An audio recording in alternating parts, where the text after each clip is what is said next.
잠깐 같이 Chúng 기도하겠습니다. ta cùng cầu nguyện một chút ạ. 은혜로우시고 자비로우신 우리 아버지 하나님 진심으로 감사를 드립니다. Chúng con thực sự dâng lời cảm tạ Đức Trời là Cha đầy dẫy tình yêu thương và ân điển.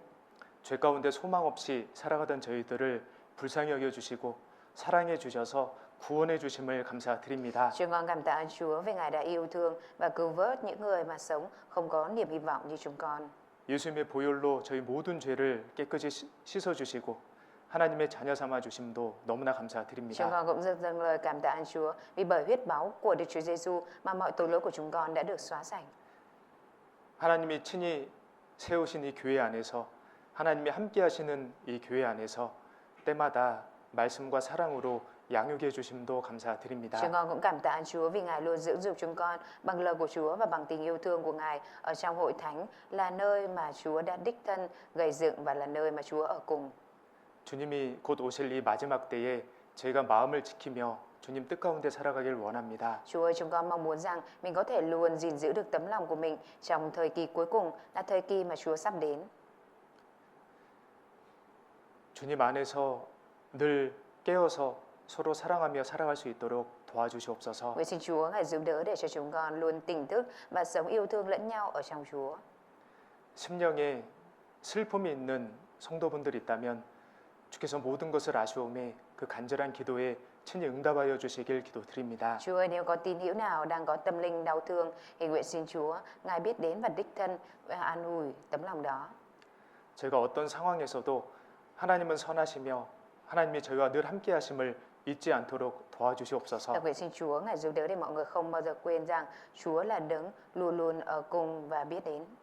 지난 성경 강연회를 통해서 교회와 연결된 영혼들이 꼭 모두가 구원받을 수 있도록 도와주시옵소서. Nguyện xin Chúa Ngài giúp đỡ để cho những linh hồn được liên kết với hội thảo Kinh Thánh lần vừa rồi có thể nhất định nhận được sự cứu rỗi. 오늘 이 시간 함께 하시는 주 성령님께서 각 사람에게 필요한 말씀과 은혜로 심령에 가득 채워 주시길 간구드립니다. Nguyện xin Đức Thánh Linh ở cùng với chúng con trong ngày hôm nay, lấp đầy cho chúng con lời của Chúa ở trong tâm linh. 저희를 사랑하시며 늘 함께 하시는 고마우신 예수님 이름으로 기도드렸습니다. Chúa là đấng luôn luôn yêu thương và ở cùng với chúng con, và chúng con thành kính cầu nguyện nhân danh Đức Chúa Giêsu Christ. Amen. 성경 사무엘상 1장을 찾겠습니다. Chúng ta cùng mở sách Sa-mu-el nhất đoạn 1 ạ.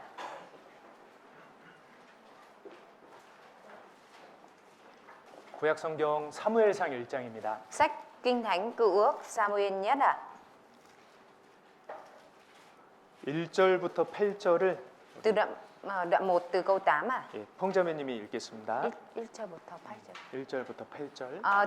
Đoạn 1 từ câu 1 đến câu 8 ạ. Có một người quê ở Ramathaim, Sophim, thuộc vùng đồi núi Ephraim tên là Encana, con của Jeroham, cháu của Elihu, chắt của Tohu, chích của Supher, người Ephraim. Encana có hai vợ, một người tên là Anne, một người tên là Phenina. Phenina có con, còn Anne thì không con.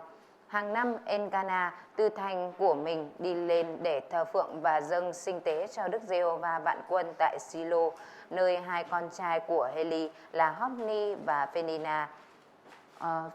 Phenea làm thầy tế lễ của Đức Giê-hô-va.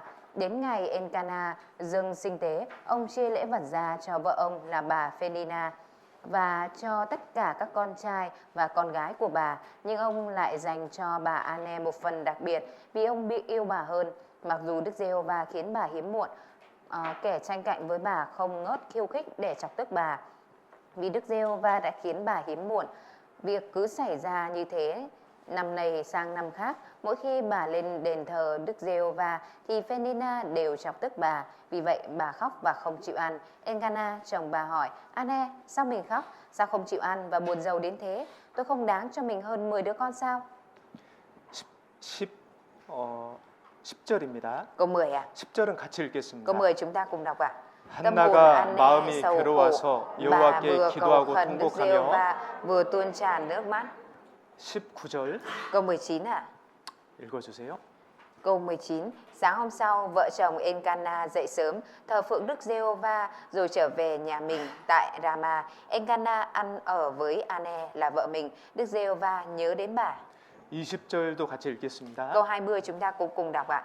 Thời 한나가 gian trôi qua, 잉태하고 때가 Ane 이름에 đã thụ 아들을 thai và 낳아 sinh được một 사무엘이라 con trai. 이름하였으니 Bà đặt 이는 tên 내가 là 여호와께 그를 Samuel 구하였다 vì bà nói rằng 함이더라. tôi đã cầu xin được nó từ nơi Đức Giê-hô-va. 오늘은 한나라는 여인이 오랜 기도 끝에 사무엘을 낳았던 그 일에 대해서 말씀을 드리려고 합니다. Ngày hôm nay dự định thầy sẽ chia sẻ cho mọi người về Anne là một người phụ nữ đã cầu nguyện trong thời gian dài và Đức Chúa Trời đã ban cho người con trai là Samuel ạ. 이 한나라는 여인은 하나님을 끝까지 신뢰했고 하나님께 간절히 기도했고 결국 하나님의 응답을 받았습니다. Anne ạ thì đã trông đợi vào Đức Chúa Trời và chờ đợi trong thời gian dài và cuối cùng đã nhận được sự ứng đáp ạ. 오늘 말씀의 주제가요. 불임 여성이 하나님께 간절히 기도를 해서 아들을 얻었다. 하나님께 축복을 받았다. 그런 주제가 아닙니다. Chủ đề ngày hôm nay không phải là một người phụ nữ hiếm muộn nhận được sự chúc phước của Đức Chúa Trời và sinh được con trai đâu ạ. 그러면 저 같은 남자들은요. 이 내용을 통해서 받을 교훈이 없습니다. Bởi vì nếu như mà là bài học như vậy thì những người đàn ông như thầy thì không có thể nhận được bài học thông qua đây ạ. 이 말씀을 통해서 우리에게 주시는 교훈이 있습니다. Có một cái bài học cho chúng ta có thể đón nhận được qua đây ạ. 하나님만 신뢰하고 하나님께 기도하면서 하나님 뜻에 순종하는 사람, 그 사람을 하나님이 생각해 주신다는 거예요.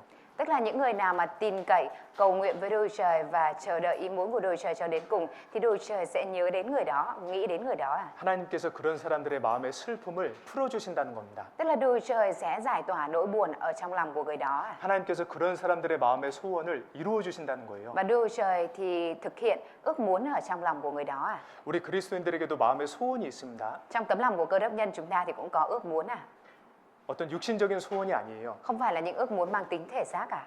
예를 들면 가족들이 구원받는 것 우리 소원이잖아요. Chẳng phải là ước muốn của chúng ta là những cái ví dụ như là gia đình mình nhận được sự cứu rỗi hay sao ạ? 내가 아끼는 사람들, 좋아하는 사람들이 구원받는 것 우리 그리스도인들의 소원이지 않습니까? Cái việc mà những người mà mình quý mến, những người mà mình rất trân trọng có thể nhận được sự cứu rỗi chẳng phải đó là cái ước muốn của chúng ta hay sao ạ? 더 나아가서 내가 모르는 사람일지라도 그분이 하나님의 사랑을 깨닫고 구원받는 것 우리 소원이잖아요. Và mở rộng hơn nữa thì là những người xung quanh, những người mà chúng ta không biết đến có thể nhận biết về tình yêu thương của Đức Chúa Trời và nhận được sự cứu rỗi thì đó chẳng phải là ước muốn của chúng ta hay sao ạ? 그리고 우리 교회가 더욱 하나 되고 우리 교회가 주님이 보시기에 합당한 교회가 되는 것 우리 소원이잖아요. Và chẳng phải ước muốn của chúng ta đó là hội thánh của chúng ta càng hiệp nhất hơn nữa và trở nên xứng đáng, đúng đắn trước mặt Đức Chúa Trời hay sao ạ? 우리 하나님께 기쁨이 되고 영광이 되는 그런 소원들이 우리에게 있습니다. Trong chúng ta có cái ước muốn đó là muốn trở thành, muốn dâng vinh quang và niềm vui lên cho Đức Chúa Trời ạ. 그런데 그런 소원이 더디 이루어지게 되면 우리 마음이 어떻습니까? Nhưng khi mà những ước muốn đó chậm được thực hiện thì tấm lòng của chúng ta như thế nào ạ? 슬픔이 있습니다. Trong tấm lòng của chúng ta thì có nỗi buồn 마음이 아픕니다. và tấm lòng thì đau đớn 분명히 하나님의 뜻을 위해 기도를 했는데 Rõ ràng là mình cầu nguyện theo ý muốn của Đức Chúa Trời 그 기도가 속히 이루어지지 않을 때에 한나가 얘기했던 것처럼 우리 마음에 슬픔이 있습니다. Nhưng mà giống như là khi mà Anne chậm được thực hiện lời ước muốn này thì trong lòng của Anne đã có nỗi buồn 근데 결국 한나는요 하나님의 응답을 받았거든요. Nhưng mà cuối cùng thì Anne đã nhận được sự ứng đáp của Đức Chúa Trời 그 비결이 무엇인지 오늘 같이 생각을 해보려고 합니다. Và ngày dự định là ngày hôm nay chúng ta sẽ cùng suy nghĩ về bí quyết đó 먼저 이 시대, 한나가 기도했던 이 시대는 사사 시대입니다. Thời đại mà Anne đang sống đó là thời đại các quan xét 사사 시대의 특징이 어땠냐면요. Cái đặc trưng của thời các quan xét là như thế nào 여기 사사기 Chúng ta cùng mở sách các quan xét 21장 đoạn 찾겠습니다. 21 25절. câu 25 사사기 맨 끝장, 맨 끝절 말씀입니다. Đó là câu cuối cùng ở trong đoạn cuối cùng của sách các quan xét đây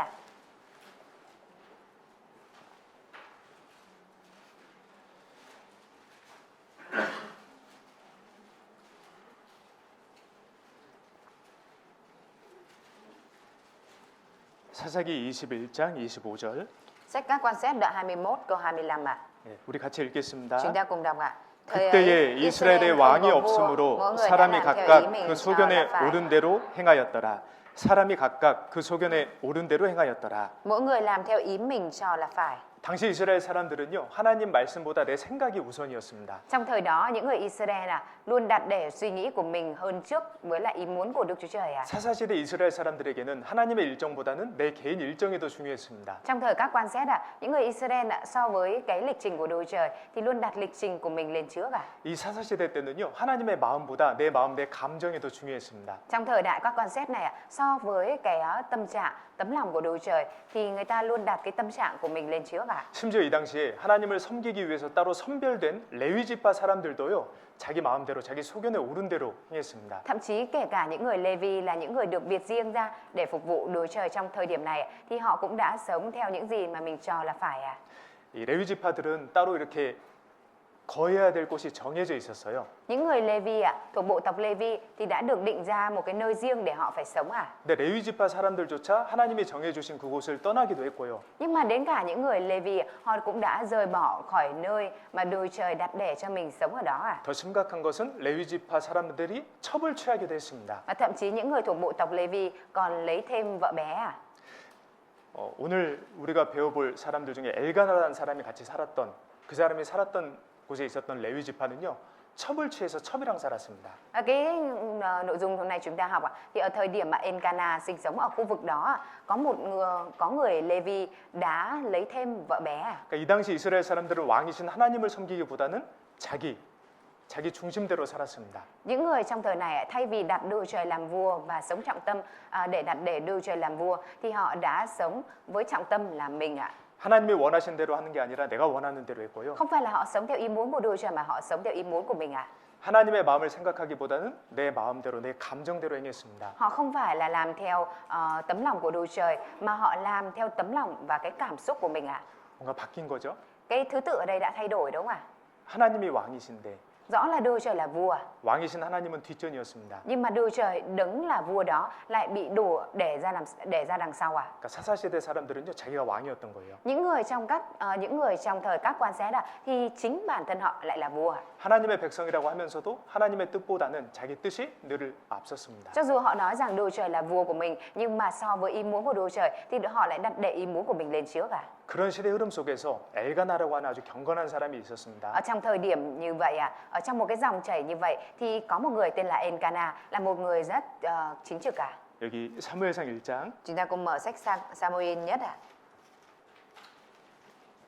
đoạn 1 3절입니다. câu 3.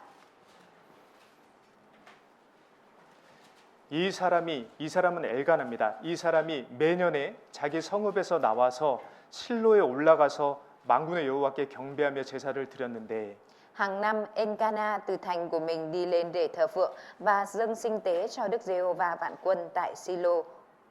매년이라고 하는 것은 한 번 간 게 아니죠. 매해, 매년 계속해서 갔다는 겁니다. Hàng năm không phải có nghĩa là chỉ có một năm mà là mỗi năm hàng năm 엘가나가 왜 실로에 올라갔냐면요. 실로에는 성막이 있었습니다. Tại vì sao Elcana lại lên Silo Đó là bởi vì ở Silo thì có đền tạm 예, 하나님께서는 이스라엘 백성들에게 성막에 모이라고 말씀하셨거든요. Đức Trời đã phán với dân Israel rằng hãy nhóm ở đền tạm 우리가 이렇게 교회당에서 모이는 것처럼요. Giống như việc chúng ta nhóm ở nhà hội thánh 이스라엘 사람들은 1년에 3차례 이렇게 모여서 하나님 말씀을 배우고 교제하고 하나님의 은혜를 나눴습니다. Những người Israel mỗi năm 3 lần thì đều nhóm ở đền tạm, rồi sau đó là học lời của Đức Trời, chia sẻ ân điển của Ngài 근데 그 당시 시대 분위기가 사사 시대 때는 자기 소견에 옳은 대로 행할 때였잖아요. Nhưng mà chẳng phải là bầu không khí của những người trong thời các quan xét lúc đó, đó là họ làm theo những gì mà mình cho là đúng là phải 그런 흐름 속에서도 엘가나라는 사람은요 신앙을 꿋꿋하게 지켰습니다. Mặc dù ở trong một cái dòng chảy như vậy như thế nhưng mà một người tên là Elcana, người này đã luôn giữ đức tin của mình một cách vững vàng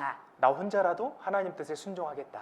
Đó là dù có một mình đi nữa thì mình vẫn vâng phục theo ý muốn của Đức Trời. 이게 진짜 신앙이죠. Đây mới là đức tin thật 다른 사람이 어떻게 하더라도 Cho dù người khác làm gì đi nữa 나는 하나님을 바르게 섬기겠다. nhưng mà mình vẫn thờ phượng Đức Trời một cách đúng đắn. 나는 끝까지 이 복음을 전하겠다. Mình sẽ truyền ra tin lành này cho đến cùng. 나는 끝까지 봉사하겠다. Mình sẽ phục vụ đến cùng. 나는 끝까지 선을 베풀겠다. Mình sẽ làm việc thiện đến cùng. 아무도 하나님을 섬기지 않을지라도 Cho dù là không ai phục vụ Đức Trời đi nữa, 아무도 하나님께 관심이 없을지라도 cho dù không ai quan tâm đến Đức Chúa Trời đi nữa, 나는 끝까지 하나님께 섬기겠다. nhưng mà mình vẫn sẽ phục vụ Đức Trời đến cùng. 너무 아름다운 모습이잖아요. Đây chẳng phải là hình ảnh rất là đẹp hay sao 빌립보서 2장에 보면요. Ở trong sách Philip đoạn 2 저희가 다 자기 일을 구하고 그리스도 예수의 일을 구하지 아니하되 ở trong đó có nói rằng là không ai tìm kiếm ở trong đó có nói là ai nấy chỉ quan tâm đến lợi ích riêng của mình chứ không quan tâm đến lợi ích của Đức Chúa Giêsu Christ 디모데오 연단을 너희가 안 하니 나와 함께 복음을 위하여 수고하였느니라. 두 번째. Ở trong tiếp theo có nói rằng là nhưng anh em đã biết phẩm chất của Timôthê anh ấy đã cùng tôi phục vụ tin lành như con với cha vậy. 그러니까 이 디모데라고 하는 분은요. Một người tên là Timôthê 다른 사람들이 다 자기 일에 바쁠 때에도 kể cả cho dù trong lúc mọi người khác đều bận rộn 자기 일보다는 하나님의 일을 우선했던 사람이에요. Timôthê luôn đặt ưu tiên công việc của Đức Chúa Trời lên trước công việc của mình 참 귀한 마음이잖아요. Đó là tấm lòng chẳng phải rất quý hay sao 나라도 나 혼자만이라도 주님 뜻을 끝까지 지키겠다. Tức là cho dù là một mình đi nữa thì mình vẫn sẽ làm theo ý muốn của Chúa cho đến cùng 엘가나는 그런 사사 시대에도 매년 성막에 올라갔습니다. Mặc dù ở trong thời đại các quan xét như vậy, thế nhưng mà Elkanah mỗi năm vẫn đều lên đền tạm của Đức Chúa Trời 자, 그런데 그렇게 경건한 사람도 하나님 말씀에 불순종할 때가 있습니다. Thế nhưng mà mặc dù là một người tin kính như vậy, nhưng cũng có lúc Elkanah đã không vâng phục theo lời của Đức Chúa Trời 2절 Câu 2 그에게 두 아내가 있으니 하나의 이름은 한나요 하나의 이름은 브닌나라 브닌나는 자식이 있고 한나는 무자하더라. Elkanah có hai vợ, một người tên là Ane, một người tên là Phenina. Phenina có con, còn Ane thì không con. 엘가나에게 아내가 몇 명이었어요? Elkanah có mấy vợ 두 Có 명이었습니다. hai vợ 하나님의 뜻은 한 남자 한 여자가 가정을 이루는 것입니다. Ý muốn của Đức Chúa Trời là một người nam và một người nữ xây dựng gia đình 어쨌든 엘가나는 하나님 뜻에 불순종했어요. Tóm lại thì Elkanah đã không vâng phục theo lời của Đức Chúa Trời 이 불순종은요 꼭 고통을 가져오게 됩니다. Sự không vâng phục thì nhất định nó sẽ kéo theo sự đau đớn 이 불순종은 꼭 고통을 수반하게 됩니다. Sự không vâng phục này nó nhất định sẽ kéo theo những sự đau đớn vô vàn 이 엘가나가 두 아내가 있으니까요. Vì Elkanah có hai vợ 분인나는 자식이 있는데 한나는 자녀가 없는 거예요. Phenina thì có con, còn Ane thì không có con 그러니까 자녀가 있는 분인나가 한나를 계속 격동하고 괴롭힌 겁니다. Và lúc đó thì Phenina là người có con thì đã liên tục tác động và ăn hiếp Ane 그 상황을 보고 그 상황을 알고 있는 엘가나의 마음은 어땠을까요? Và khi mà biết cái hoàn cảnh đó và nhìn thấy cái hoàn cảnh đó thì có lẽ rằng tấm lòng của Elkanah đã như thế nào 엘가나도 마음에 고통이 있었지 않았겠어요? Chẳng phải là trong tấm lòng của Elkanah thì cũng có cái sự đau đớn hay sao 아내가 힘들어하는데 어떻게 남편이 힘들지 않겠습니까? Vì vợ mình đau khổ làm sao mà mình có thể người chồng lại có thể thoải mái được 엘가나가 후회를 했을지도 모릅니다. Không biết chừng là Elkanah đã hối hận 그러니까 남편의 불순종이 아내에게 고통을 가져다 주었어요. Bởi vì sự không vâng phục của người chồng mà đã đem sự đau đớn lại cho người vợ 결국 자기 자신에게도 고통을 가져다 주었습니다. Và cuối cùng điều này cũng đã dẫn đến sự đau khổ cho chính bản thân người Elkanah 개인 경건 생활을 하지 않는 남편으로 인해서 아내가 고통을 받을 수도 있어요. Bởi vì cái đời sống không tin kính của cá nhân người chồng có thể đem lại cái sự đau đớn, đau khổ cho người vợ 남편이 교제를 잘 나갑니다. Người chồng thì đến thông công tốt 남편이 봉사를 잘합니다. Người chồng thì phục vụ tốt 그런데 집에서는 말씀을 보지 않는 거예요. Nhưng mà ở nhà thì lại không có đọc lời của Chúa, không xem lời của Chúa 기도하지 않는 겁니다. và không cầu nguyện 자녀를 말씀으로 양육하지도 않는 거예요. và không có dưỡng dục con cái bằng lời của Chúa 그런 모습을 보면요 아내 마음에 슬픔이 생깁니다. Khi mà nhìn thấy hình ảnh đó thì tấm lòng của người vợ sẽ đau buồn 남편에게 흠이 될까봐 어디 가서 기도 부탁도 하기 어렵습니다. Và cũng không dám là đi đâu đó để nhờ cầu nguyện vì sợ là tiết lộ cái điều không tốt của chồng 제가 어머니회 자매들하고 교제하면서 알게 된 게 있습니다. Có một cái mà thầy biết được khi mà thông công cùng với nhóm các bà mẹ 우리 어머니 자매들이요 남편분들에게 많은 걸 바라지 않으세요. các bà mẹ thì không có trông đợi nhiều gì ở chồng mình 남편이 매일 고생하는 거 잘 알고 계십니다. Bởi vì là biết rõ là chồng mình mỗi ngày đều rất là vất vả 힘들게 수고하면서 가정을 부양하는 거 잘 알고 Biết 계십니다. rõ là chồng mình mỗi ngày đều rất là vất vả hy sinh để chăm nom gia đình 근데 이 아내분들이 원하는 것은 하나님 말씀을 가까이 하는 남편이에요. Nhưng mà cái mà những người vợ mong muốn ở đây đó là người chồng của mình có thể trở thành người chồng mà gần với lại Đức Chúa Trời 기도하는 남편이에요. Là một người chồng cầu nguyện 자녀를 하나님 말씀으로 양육하는 남편이에요. Là một người chồng dưỡng dục con cái bằng lời của Đức Chúa Trời 이 아내들은 신앙적으로 기댈 수 있는 남편을 원합니다. Người vợ mong muốn một người chồng có thể dựa dẫm về mặt đức tin 어쨌든 남편의 삶에 불순종이 있을 때에 아내에게 또는 가정에 큰 고통을 가져다 줄 수 있어요. Nói chung là bởi vì sự không vâng phục của người chồng có thể dẫn đến sự đau đớn cho vợ hoặc là cho cả gia đình 반대로 아내의 불순종으로 인해서 남편이 고통스러울 수도 있고요. Tuy nhiên ngược lại thì cũng vậy cả bởi sự không vâng phục của người vợ có thể dẫn đến sự đau khổ cho người chồng 자녀의 불순종으로 인해서 부모님이 고통스러울 수도 있습니다. Bởi vì sự không vâng phục của con cái có thể dẫn đến sự đau khổ cho bà mẹ 또는 나의 불순종으로 인해서 다른 형제자매들의 마음에 슬픔을 줄 수도 있는 거예요. Cũng có thể bởi sự không vâng phục của mình mà có thể tạo ra nỗi buồn cho anh chị em khác 그러니까 우리가 하나님 말씀에 불순종할 때에 하나님께 슬픔을 줄 뿐만 아니라 Không phải phải là khi mà chúng ta vâng phục lời của Đức Chúa Trời, chúng ta chỉ làm cho Đức Chúa Trời buồn không ạ? 내가 사랑하는 사람들에게도 고통과 슬픔을 가져다 줄 수 있습니다. Mà chúng ta có thể gây ra nỗi đau khổ, đau buồn cho những người xung quanh của mình nữa à? 반대로 생각을 해보면요. Nhưng nếu như mà mình suy nghĩ ngược lại à? 내가 작은 일에 순종하게 되면 Nếu như mà mình vâng phục trong điều nhỏ à? 내 주변 사람들이 기뻐할 수 있습니다. Thì những người xung quanh có thể vui mừng à? 남편이 하나님 말씀에 순종할 때에 아내와 자녀들에게 기쁨을 줄 수 있고요. Khi mà người chồng vâng phục lời của Đức Chúa Trời, điều đó có thể đem lại niềm vui cho vợ và con à? 자녀가 하나님 말씀에 순종하면 부모님들의 마음에 기쁨을 가져다 줄 수 있습니다. Khi mà con cái vâng phục lời của Đức Chúa Trời thì có thể đem lại niềm vui cho bà mẹ và những người xung quanh à? 또 아직 신앙이 어리고 구원받은 지 얼마 안 되신 분들이 하나님 말씀에 순종을 하면요. Nhưng và những người mà còn đức tin nhỏ khi mà cố gắng vâng phục lời của Đức Chúa Trời 교회 전체의 기쁨을 줄 수도 있는 겁니다. thì có thể đem lại niềm vui cho toàn thể hội thánh à? 고린도후서 9장 2절에 과연 너희 열심히 퍽 많은 사람들을 격동시켰느니라. Ở trong sách Cô-đinh-tô 2 có nói rằng đó là lòng nhiệt thành của anh em đã dục giá nhiều người. 여기서 너희는 고린도 교회 성도들이에요. Anh em ở đây là nói về các tín hữu Cô-đinh-tô à? 고린도 교회는 문제가 많았잖아요. Các tín hữu của Cô-đinh-tô thì có nhiều vấn đề đúng không ạ? 다른 주변 교회들도 알았을 겁니다. Và những hội thánh xung quanh cũng biết vấn đề này à? 근데 그런 고린도 교회가 회개를 하고 열심히 하니까요. Tuy nhiên khi mà hội thánh Cô-đinh-tô đó ăn năn và sống chăm chỉ 주변의 많은 교회들에게 격동을 가져다 줬던 거예요. điều đó đã tạo ra cái sự dục dã cho nhiều những hội thánh ở xung quanh à? 와, 고린도 교회 성도들도 열심히 하는데 우리도 열심히 하겠다. Đến cả các tín hữu ở hội thánh Cô-đinh-tô mà chăm chỉ như vậy thì chúng ta cũng phải chăm chỉ. 그러니까 우리 각자의 순종이요 여러 사람들에게 기쁨을 줄 수 있습니다. Sự vâng phục của mỗi chúng ta có thể đem lại niềm vui cho nhiều người à? 자, 그런데 이 엘가나와 한나의 가정에 불화가 있었잖아요. Tuy nhiên ở trong gia đình của Elkana và Anne thì đã có sự bất hòa đúng không ạ? 분명히 마음에 슬픔이 있고 고통이 있었는데도 불구하고 하나님 섬기는 것을 멈추지 않았습니다. Rõ ràng là trong lòng có sự đau đớn, đau khổ, khổ sở như vậy. Thế nhưng mà Elkana đã không dừng lại việc thờ phượng Đức Chúa Trời à? 7절 Câu 7 à? 매년에 한나가 여호와의 집에 올라갈 때마다 남편이 그같이 하매 Việc cứ xảy ra như thế năm này sang năm khác, mỗi khi bà lên đền thờ Đức Giê-hô-va thì Phenina đều chọc tức bà, vì vậy bà khóc và không chịu ăn. 슬픔과 고통 중에도 매년 성막에 올라가는 것은 포기하지 않았습니다. Dù đau buồn thế nhưng mà không có từ bỏ cái việc là mỗi năm đi lên đền thờ à? 여러분, 우리에게도 많은 문제들이 있습니다. Thưa mọi người, chúng ta cũng có nhiều vấn đề à? 우리를 가장 힘들게 하는 문제가 무엇일까요? Vậy thì cái vấn đề làm cho chúng ta cảm thấy mệt mỏi nhất là gì ạ? 여러분들은 어떨 때 가장 힘드십니까? Mọi người cảm thấy mệt mỏi nhất khi nào ạ? 저는 인간관계 속에서 벌어지는 갈등이라고 봅니다. Thầy thì thấy rằng đó là những cái mâu thuẫn xảy ra trong mối quan hệ con người với nhau ạ.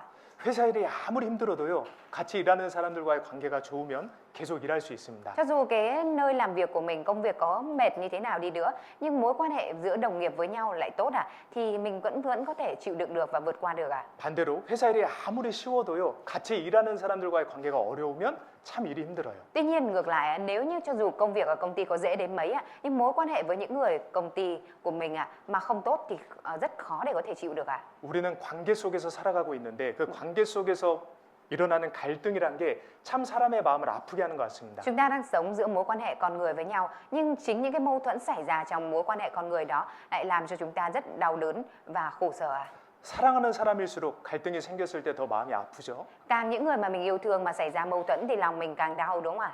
부부 싸움을 하면 그렇게 마음이 아프잖아요. Chẳng phải là vợ chồng mà cãi nhau thì tấm lòng thì đau nhiều đúng không ạ? 부모와 자녀 간의 갈등이 생기면 그렇게 마음이 힘들잖아요. Ba mẹ với con cái mà xảy ra mâu thuẫn thì rất là mệt mỏi đúng không ạ? 형제자매들 사이에 갈등이 생기면 그렇게 마음이 아프잖아요. Giữa anh chị em với nhau mà xảy ra mâu thuẫn thì tấm lòng rất là đau đúng không ạ?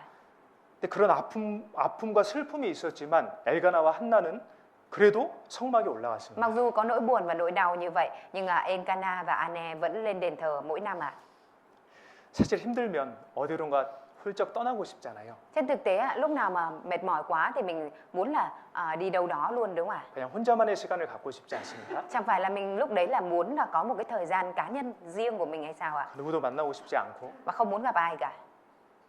시편에 보면 Ở trong sách Thi Thiên 내가 멀리 날아가서 광야에 거하리로다라는 말씀이 있습니다. ở trong đó có nói là con sẽ trốn đi xa và ở trong hoang mạc 현실이 광야보다도 힘든 거예요. Tức là hiện thực nó còn khổ hơn, mệt mỏi hơn cả lúc mà mình ở trong hoang mạc à? 광야가 어떤 곳입니까? Hoang mạc là một nơi như thế nào à? 여름에는요 호치민보다 더 덥습니다. Mùa hè ở hoang mạc còn nóng hơn Sài Gòn à? 낮에는요. Còn ban ngày à? 밤에는 하노이보다 춥습니다. Ban đêm thì lạnh hơn cả Hà Nội à? 가게도 식당도 없습니다. Không có nhà hàng hay là quán ăn ở đó à? 그랩으로 음식을 시켜 먹을 수도 없어요. Không có Grab để mình gọi đồ ăn à? 아무것도 없는 곳이 광야입니다. Nơi mà không có bất cứ cái gì đó là hoang mạc à? 근데 시편 기자가 얼마나 힘들었으면 Nhưng mà ký giả sách Thi Thiên đã khó khăn mệt mỏi biết bao à? 그냥 광야에 가는 게 더 낫겠다. Mà lại còn phải nói đến mức là thà là mình ở hoang mạc còn hơn à? 그러니까 하루하루 버텨내기가 너무 힘든 거예요. Tức là cái việc mà phải chịu đựng vượt qua mỗi ngày nó rất là mệt mỏi à? 우리도 그럴 수 있잖아요. Chúng ta thì cũng có thể gặp phải trường hợp như thế này à? 너무 힘들면. Là nếu như mà mình mệt mỏi quá à? 근데 한나는 Nhưng mà An-ne à? 슬픔에도 불구하고 Dù có buồn đau à? 성막에 올라갔습니다. Nhưng mà An-ne thì vẫn lên đền tạm à? 하나님 앞에서 그 마음을 결국은 위로를 받잖아요. Cuối cùng thì An-ne đã nhận được sự an ủi trước mặt Đức Chúa Trời hay sao ạ? 예수님께서 우리에게 말씀하신 명령이 있습니다. Có một mệnh lệnh mà Đức Chúa Giêsu phán với chúng ta. 너희는 내 안에 거하라. Các con hãy cứ ở trong ta. 이건 명령입니다. Đó là mệnh lệnh à? 여러분 내가 아무리 Mọi 힘들더라도요. người cho dù mình có mệt mỏi đến mấy đi nữa à? 내가 아무리 교회를 떠나고 Cho 싶더라도요. dù là mình có muốn rời bỏ hội thánh đến mấy đi nữa à? 주님 몸된 교회 안에 계셔야 합니다. Nhưng mà Chúa thì vẫn ở trong hội thánh thân thể à? 교회를 떠나면 오히려 답을 찾기가 어려워요. Nếu như mà chúng ta rời khỏi hội thánh thì rất khó để chúng ta có thể tìm được lời giải đáp à? 교회는 하나님의 집입니다. Hội thánh chính là nhà của Đức Chúa Trời à? 우리는 하나님의 자녀입니다. Chúng ta là con cái của Đức Chúa Trời à? 사람이 집을 떠나면 방황하게 돼 있어요. Con người mà rời bỏ nhà mình đi thì sẽ trở nên hoang đàng à? 집 떠나면 고생이고 집 떠나면 방황하게 돼 있습니다. Rời khỏi nhà thì mình sẽ khổ sở và rời khỏi nhà thì mình sẽ trở nên không có nơi nương thân à? 아무리 어려운 일이 있더라도 Cho dù là có chuyện mệt mỏi đến mấy đi nữa à? 교회를 떠나시면 안 되는 거예요. Thì mình cũng không được rời bỏ khỏi hội thánh à? 주님 안에 있을 때 우리가 답을 찾을 수 Khi 있습니다. mà mình ở trong Chúa thì mình mới có thể tìm được lời giải đáp à? 어떤 분들은 몸은 여기 계셔도 마음은 떠나는 경우도 있어요. Nhưng cũng có trường hợp là thân thể thì ở đây nhưng mà tấm lòng thì rời đi đâu rồi à? 그 떠나간 마음을 붙잡아 이렇게 가져오셔야 돼요. Mình cần phải túm lại cái tấm lòng đã rời đi đâu đó để kéo nó về đây à? 예수님 말씀처럼 우리 마음과 몸이 주님 몸된 교회 안에 온전히 붙어 있어야 합니다. Giống như lời của Đức Chúa Giêsu đã nói, kể cả thân thể và tấm lòng của chúng ta phải ở trọn vẹn trong hội thánh thân thể của Chúa à. 자, 어쨌든 한나는 한나대로 힘들었을 거고 분인나는 분인나대로 힘들었을 거예요. Tóm lại ạ, thì An-ne cũng đã vất vả khổ sở theo kiểu An-ne và Phenina thì cũng vất vả khổ sở theo kiểu Phenina. 한나는 자녀가 없습니다. An-ne thì không có con à. 근데 분인나가 계속해서 옆에서 격동시킵니다. Nhưng mà ở bên cạnh ạ, thì Phenina thì cứ khiêu khích à. 힘들겠죠? Sự rất là mệt mỏi đúng không ạ? 분인나도 힘든 게요.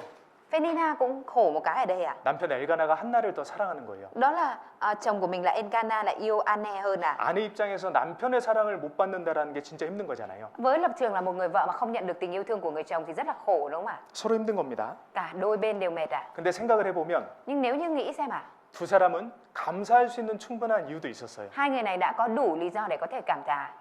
분인나는 한나에게 없는 자식이 있었어요. Phenina thì đã có con là những đứa con mà An-ne không có à. 한나에게는 자녀는 없지만 분인나보다 남편의 사랑을 더 받았습니다. Còn An-ne mặc dù không có con nhưng lại nhận được tình yêu thương của chồng mình mà Phenina không có à. 비록 내게 없는 것으로 인해 슬퍼할 수도 있었지만요. Mặc dù mình có thể buồn vì cái mình không có à. 내게 있는 것으로 충분히 감사할 수 Nhưng 있었습니다. thực tế là mình cũng đủ để có thể cảm tạ vì những cái mình đang có à. 우리도 그럴 수 있습니다. Chúng ta thì cũng có thể như vậy à. 우리가 충분히 많은 것들을 지금 누리고 있습니다. Chúng ta đang được tận hưởng đầy đủ nhiều cái à. 그런데 한두 가지 없는 것 때문에 너무 슬퍼하고 낙심할 때도 있는 Nhưng 거예요. mà cũng có những lúc là chúng ta rất là buồn và nản lòng chỉ vì một hai cái mà mình không có à. 받은 건 너무 많은데. Những cái mà mình đã nhận được thì nó nhiều như thế này à. 헬렌 켈러라고 하는 그리스도인이 있었습니다. Có một cơ đốc nhân tên là Helen Keller à. 그녀는 볼 수 없었고 들을 수 없었고 말할 수 없었어요. Người đó thì không có thể thấy, không có thể nghe và cũng không có thể nói à. 근데 그분이 어떻게 간증을 했냐면요. Nhưng mà người đó đã làm chứng như thế nào ạ? 나는 눈과 혀와 귀를 빼앗겼지만 Người đó có nói rằng là mặc dù tôi đã mất đôi mắt, cái lưỡi và và đôi tai, 내 영혼을 잃지 않았기에 모든 것을 가진 것이나 마찬가지입니다. nhưng may mắn là tôi không đánh mất đi linh hồn của mình, vì vậy nên tôi có giống như tôi có tất cả mọi thứ. 아마도 헬렌 켈러는 하나님의 사랑을 깨달았던 분 같아요. Có lẽ rằng Helen Keller là một người đã thực sự nhận biết tình yêu thương của Đức Chúa Trời à. 볼 수 없고 들을 수 없고 말할 수 없지만 구원받은 것으로 헬렌 켈러가 기뻐했다면요. Mặc dù không có thể nói, không có thể nghe và không có thể nhìn ạ. Thế nhưng mà chỉ bởi việc là đã nhận được sự cứu rỗi mà Haley Keller có thể hạnh phúc ạ. 우리는 구원을 받은 데다가 볼 수도 있고 말할 수도 있고 들을 수도 있으니 얼마나 감사해야 되겠습니까? Chúng ta không những là đã nhận được sự cứu rỗi mà chúng ta còn có thể nhìn, có thể nghe và có thể nói ạ. Nên là đó là cái điều cảm tạ biết bao ạ. 우리가 경제적으로 어려울지라도 Cho dù chúng ta có thể gặp khó khăn về mặt kinh tế ạ, 그 두랩돈을 들였던 과부보다는 부자입니다. nhưng mà chúng ta vẫn là người giàu có hơn là bà góa có 2 đồng bạc ạ. 왜냐하면 그 과부는요 두랩돈 한 2만 동이 내 한 달 생활비 전부였어요. Bởi vì đối với cái bà góa này ạ, thì 2 đồng bạc này nó chỉ là khoảng 20.000 là cái tiền sinh hoạt phí của người này ạ. 우리가 가난해도 그 분보다는 여유가 있습니다. Chúng ta dù nghèo đến mấy thì cũng sung túc hơn người đó đúng không ạ? 우리가 아내 때문에 힘들어도 아내가 있음에 감사할 수 있고요. Cho dù là chúng ta cảm thấy mệt mỏi vì vợ của mình nhưng mà mình vẫn cảm tạ vì có vợ, ít nhất là có vợ ạ. 남편 때문에 속상해도 남편이 있음에 충분히 감사할 수 있습니다. Hay là mình có thể là buồn vì chồng của mình, tủi thân vì chồng của mình, nhưng mà dù sao đi nữa thì mình vẫn có thể cảm tạ vì mình có chồng ạ. 자녀 때문에 마음이 속상해도 자녀가 있음에 감사할 수 있습니다. Cho dù là mình cảm thấy chạnh lòng vì con cái nhưng mà mình vẫn có thể cảm tạ vì mình có con cái à. 어떤 부부는요 자녀를 갖기 위해서 시험관을 여러 번 해보는데 그래도 자녀가 안 생기는 Bởi vì 거예요. cũng có những cái cặp vợ chồng ạ, để có con mà phải thử rất là nhiều lần cái việc là thụ tinh nhân tạo ạ. 그리고 형제자매님들 때문에 힘들지라도 형제자매님들이 있음에 우리는 감사할 수 있습니다. Và cho dù là mình cảm thấy mệt mỏi vì anh chị em đi nữa, nhưng mà dù sao đi nữa mình vẫn có thể cảm tạ bởi vì là mình ít nhất có anh chị em ạ. 나 혼자 신앙생활 해본다고 생각을 해보세요. Mọi người hãy thử nghĩ đến cái việc là mình phải thực hiện đời sống đức tin một mình xem ạ. 아찔합니다. Rất là sợ đúng không ạ? 그래서 우리는요 충분히 감사할 수 있어요. Chúng ta có thể cảm tạ một cách đầy đủ ạ. 게다가 우리는 그리스도인입니다. Và hơn thế chúng ta lại còn là cơ đốc nhân nữa ạ. 우리는 구원받았다라는 그 이유 하나만으로도 평생 감사할 수 있습니다. Chỉ bởi một cái lý do là chúng ta đã nhận được sự cứu rỗi thì chúng ta cũng có thể cảm tạ cả đời được ạ. 내가 구원을 받고 하나님의 자녀가 되었거든요. Bởi vì mình đã nhận được sự cứu rỗi và trở thành con cái của Đức Chúa Trời ạ. 하나님이 나와 함께 하시거든요.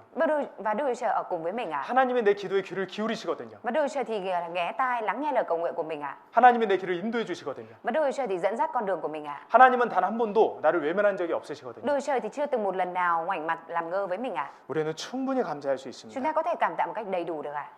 이 8절에 Câu 8 ạ.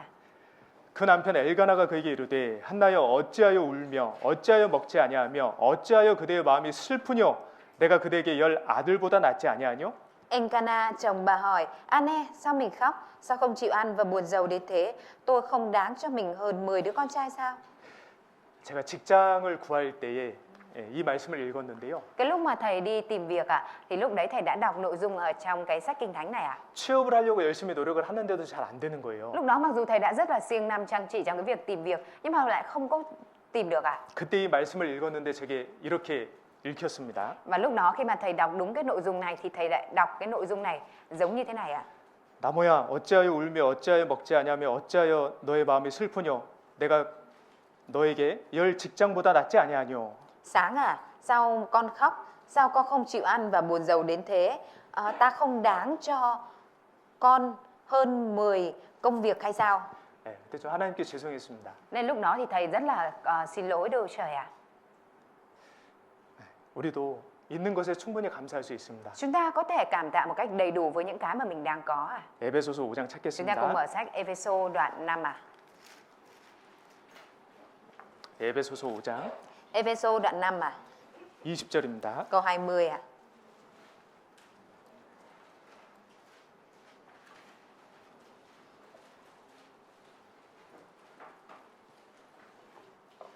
우리 같이 읽겠습니다. Chúng ta cùng đọc ạ.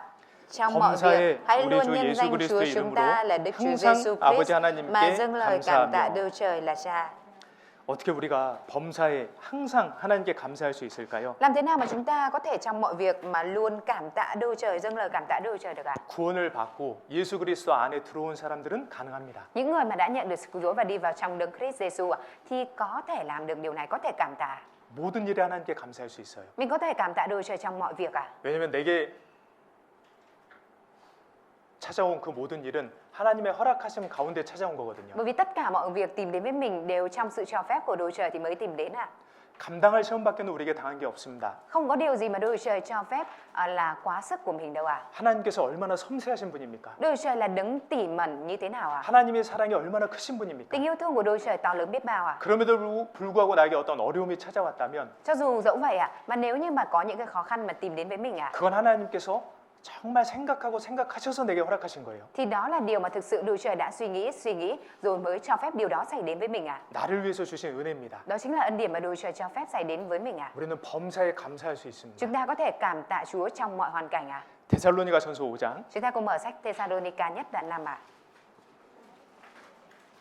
18절입니다. Câu 18 ạ.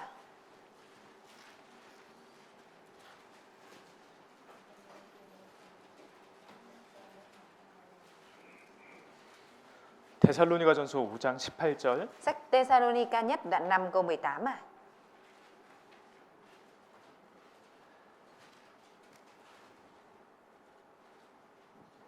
같이 읽겠습니다. Chúng ta cùng đọc ạ. 범사에 감사 감사하라. 주여 trong 이는 mọi hoàn cảnh 그리스도 vì đó 예수 là ý muốn 안에서 của Đức Chúa Trời 너희를 đối với anh 향하신 em trong 하나님의 Christ Jesus. 뜻이니라. 예, 우리 하나님 뜻입니다. Đó là ý muốn của Đức Chúa Trời ạ. 모든 일에 감사하는 겁니다. Là mình cảm tạ Chúa trong mọi hoàn cảnh, trong mọi 현재의 việc. 삶에 감사하는 겁니다. Mình cảm tạ trong cuộc sống hiện tại ạ. 나와 매일 접하는 그 사람들을 통해서 또 감사를 드리는 거예요. Và mình có thể dâng lời cảm tạ lên cho Chúa về những cái người mà mình tiếp cận mỗi ngày ạ. 그분들이 나를 교훈해 주실 수도 있고요. Và thông qua những người đó mà Chúa có thể cho mình bài học ạ. 그리고 그분들을 내게 하나님이 맡기신 걸 수도 있습니다. 전도하라고. Và đó cũng có thể là những người mà Đức Chúa Trời giao phó cho mình để mình có thể truyền giảng ạ. 도와주라고. Để mình giúp đỡ ạ. 하나님의 사랑을 알게 해주라고요. Để người đó có thể biết đến tình yêu thương của Đức Chúa Trời ạ.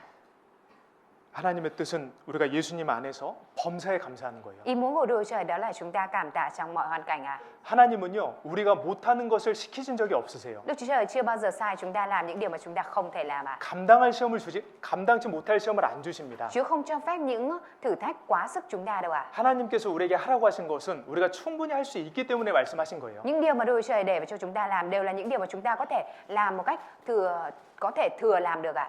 범사에 감사하라. Chúa nói rằng hãy cảm tạ trong mọi hoàn cảnh. 범사에 감사할 수 있는 충분한 이유들을 우리에게 이미 주셨습니다. Bởi vì Chúa đã ban đủ cho chúng ta những lý do để cho chúng ta có thể đủ cảm tạ Đức Chúa Trời trong mọi hoàn cảnh rồi ạ. 자, 이제 한나로 한번 돌아가 보겠습니다. Chúng ta hãy cùng quay lại Anne. 사무엘상 1장 Chúng ta cùng mở sách Samuel nhất ạ.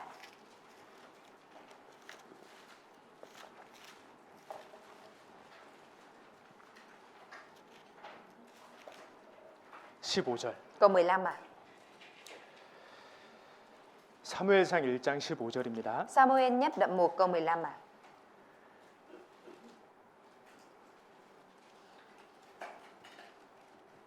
Trang 296 ạ.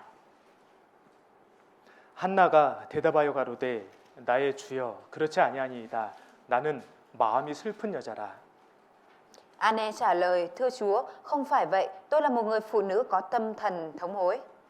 Khốn khổ. 나는 마음이 슬픈 여자라. Ở đây trong kinh thánh tiếng Hàn có nói là tôi là một người phụ nữ có tấm lòng đau buồn. 한나의 마음에는 너무나 큰 슬픔이 있었습니다. Trong tấm lòng của Anne đã có nỗi đau buồn lớn à? 아이를 가질 수가 없어요. Anne không thể có con à? 이건 내 힘으로 해결할 수 있는 문제가 아니에요. Đây không phải là vấn đề mà bản thân Anne có thể tự giải quyết bằng sức của mình à? 우리도 내 힘으로 어떻게 할 수 없는 일을 만났을 때는 참 좌절감이 들잖아요. Chẳng phải là khi mà chúng ta gặp phải những cái hoàn cảnh mà mình không giải quyết được bằng sức của mình thì mình sẽ cảm thấy chán nản đúng không ạ? 슬프지 않습니까? Chẳng phải là mình sẽ buồn hay sao ạ? 그리고 이 고난이 언제 끝날지 모르는 Và 거예요. mình không biết được bao giờ cái khổ nạn này nó mới kết thúc à? 아무리 고생을 해도 끝난다는 보장만 있으면 그래도 참을 수 있습니다. Cho dù khổ đến mấy ạ, nhưng nếu như có sự đảm bảo rằng cái điều này nó sẽ kết thúc vào một ngày nào đó thì mình vẫn có thể chịu được ạ. 군대가 힘들어도 참을 수 있는 이유는 2년만 고생하면 제대할 수 있기 때문이에요. Lý do mà người ta có thể chịu đựng vượt qua được cái khoảng thời gian huấn luyện ở trong quân đội đó là bởi vì là chỉ cần sau 2 năm thì có thể được xuất ngũ à. 근데 언제 끝날지 모르는 그 고난을 만나면요 정말 슬픕니다. Nhưng mà nếu như mà mình gặp phải cái khổ nạn mà mình không biết bao giờ nó sẽ kết thúc thì thực sự rất là buồn à. 그런 상황에서 사람들의 위로를 받아도 이 슬픔이 해결이 안 되는데. Trong cái hoàn cảnh đó dù là nhận được sự an ủi thì cũng không giải quyết được à. 위로는커녕 지금 분인나라는 여인에게 격동, 괴롭힘을 받고 있잖아요. Lúc này Anne chẳng không nhận được cái sự an ủi mà lại còn bị Phenina kích động à. 게다가 이 한나는 남편에게도 위로를 받지 못했습니다. Và Anne cũng đã không có thể nhận được cái sự an ủi thực sự từ chồng của mình à? 아니 여보 왜 슬퍼해요? Chồng thì hỏi là mình ơi sao mình buồn nhỉ? 내가 열 아들보다 낫잖아요. Chẳng phải là anh đáng cho mình hơn 10 đứa con trai sao? 그렇죠 낫죠. Thì đúng là hơn à? 근데 그게 진정한 위로는 Nhưng mà 아니잖아요. đó không phải là sự an ủi thực sự à? 남편에게도 위로를 못 받는 거예요. Tức là Anne cũng đã không nhận được sự an ủi thực sự từ chồng à? 이 가족들에게 위로받지 못한다라는 게 진짜 슬픈 겁니다. Cái việc mà không có thể nhận được sự an ủi từ gia đình là điều rất buồn à? 남편인데 아내에게 위로를 받지 못하면 진짜 슬픈 거예요. Mặc dù là người vợ nhưng lại không nhận được sự an ủi từ người chồng thì thực sự rất là buồn à? 아내가요 남편으로부터 위로를 받지 못하면 진짜 슬픈 거예요. Và người chồng cũng vậy, nếu như không nhận được cái sự an ủi từ người vợ của mình cũng rất là buồn à? 자녀들이 부모로부터 위로를 받지 못하잖아요. 진짜 슬픈 겁니다. Con cái mà không nhận được sự an ủi từ ba mẹ thì rất là buồn à? 우리가 교회 안에 있는데 형제 자매님들로부터 위로를 받지 못하면 진짜 슬플 수 있어요. Chúng ta ở trong hội thánh nhưng nếu như mà mình không nhận được sự an ủi của anh chị em của mình à, thì có thể mình sẽ rất là buồn à?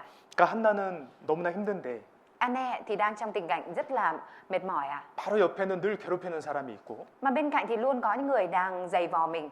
가장 사랑하는 사람에게조차 위로를 받지 못하는 거예요. Và phía bên cạnh thì lại không nhận được cái sự an ủi từ chính người mà mình yêu thương nhất à?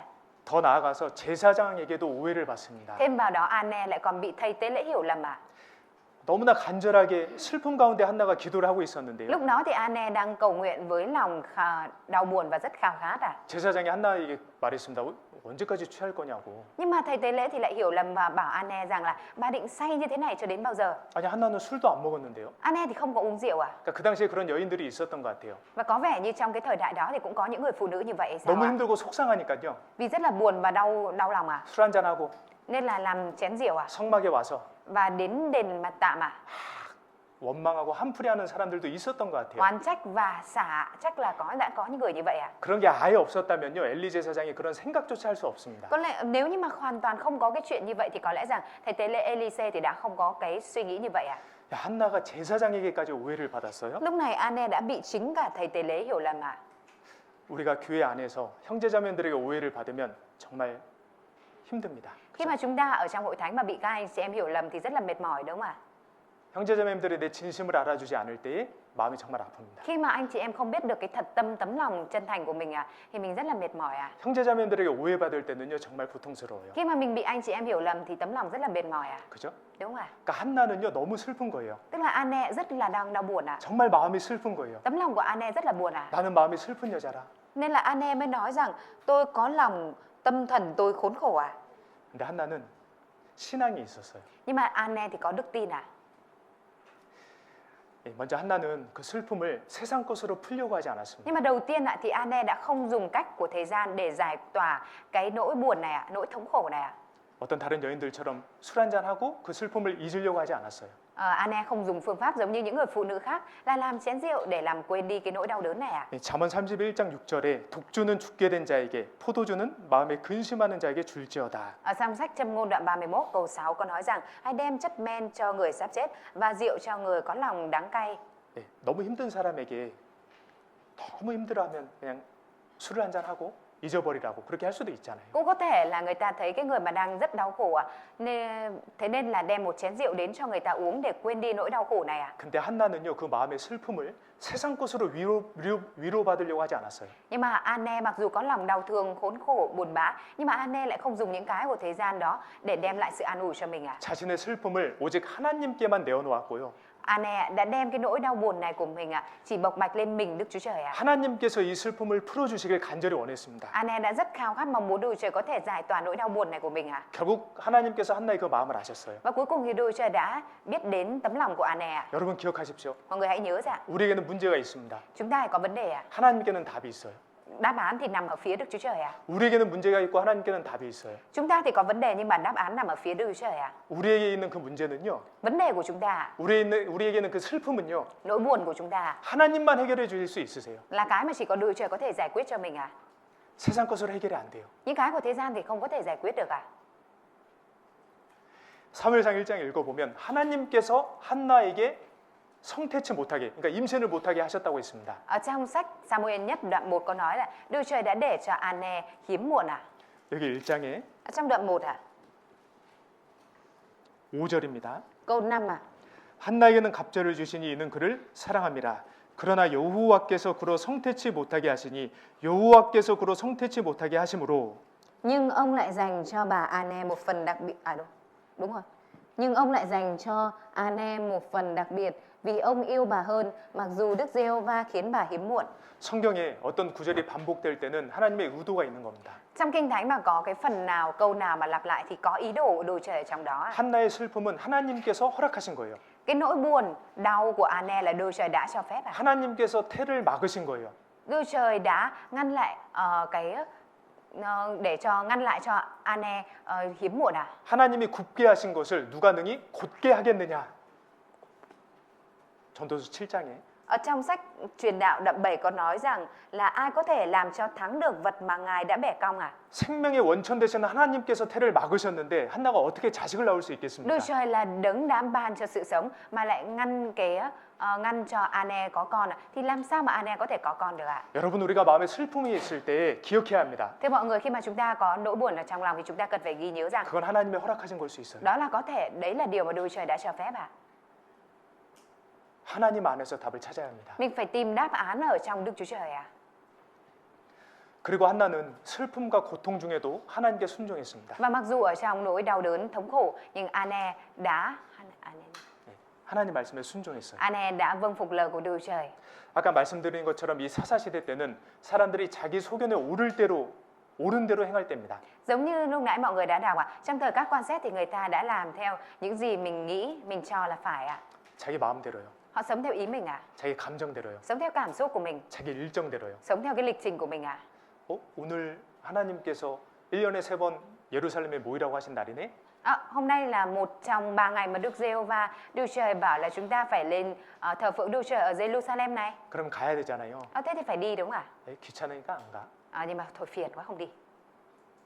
그랬던 시대예요. Là một cái thời đại như vậy đấy ạ. 나 지금 내 일이 바쁜데 됐어 나중에 가지 뭐. Tôi đang bận việc của tôi nên là thôi, để sau. 그런 시대인데 Là một thời đại như vậy đấy ạ. 한나는요. Nhưng mà Anne 마음이 그렇게 괴로웠어도 하나님 뜻에 순종을 했습니다. cho dù tấm lòng đau khổ nhưng mà vẫn vâng phục theo ý muốn của Đức Trời ạ. 여러분, 우리 진짜 모습은 고통과 고난 중에 나오잖아요. Thưa mọi người, cái hình ảnh thật sự của chúng ta nó sẽ được bày tỏ trong khổ nạn ạ. 고난과 고통 중에 나오는 내 모습이 진짜 내 모습이지 Cái 않습니까? hình ảnh của chúng ta được bày tỏ ở trong khổ nạn và đau đớn ạ. Đấy mới là hình ảnh thực sự của mình ạ. 우리 믿음의 선진들의 신앙이 탁월했던 이유가 있습니다. Các bậc tiền bối về mặt đức tin của chúng ta có cái lý do mà tại sao các bậc tiền bối đó lại vượt trội ở trong đức tin ạ. 그들은 가장 극한 상황에서도 하나님께 순종했어요. Đó là dù trong cái hoàn cảnh cực cùng, khốn cùng nhất ạ, thì họ vẫn đã vâng phục theo ý muốn của Đức Trời ạ. 그러니까 하나님이 그들을 귀하게 여기신 Vì 겁니다. thế nên Đức Trời mới xem họ là quý trọng ạ. 요셉이 형들에게 팔렸습니다. Joseph đã bị các anh trai của mình bán đi ạ. 노예가 됐어요. Đã bị trở thành nô lệ 열심히 ạ. 일을 했는데 Joseph thì đã làm việc chăm chỉ ạ. 자기 주인의 아내가 유혹을 해서 오해를 받았어요. Nhưng mà Joseph lại bị vợ của chủ mình dụ dỗ và bị vu oan ạ. 모든 걸 다 놓아버릴 수도 있잖아요.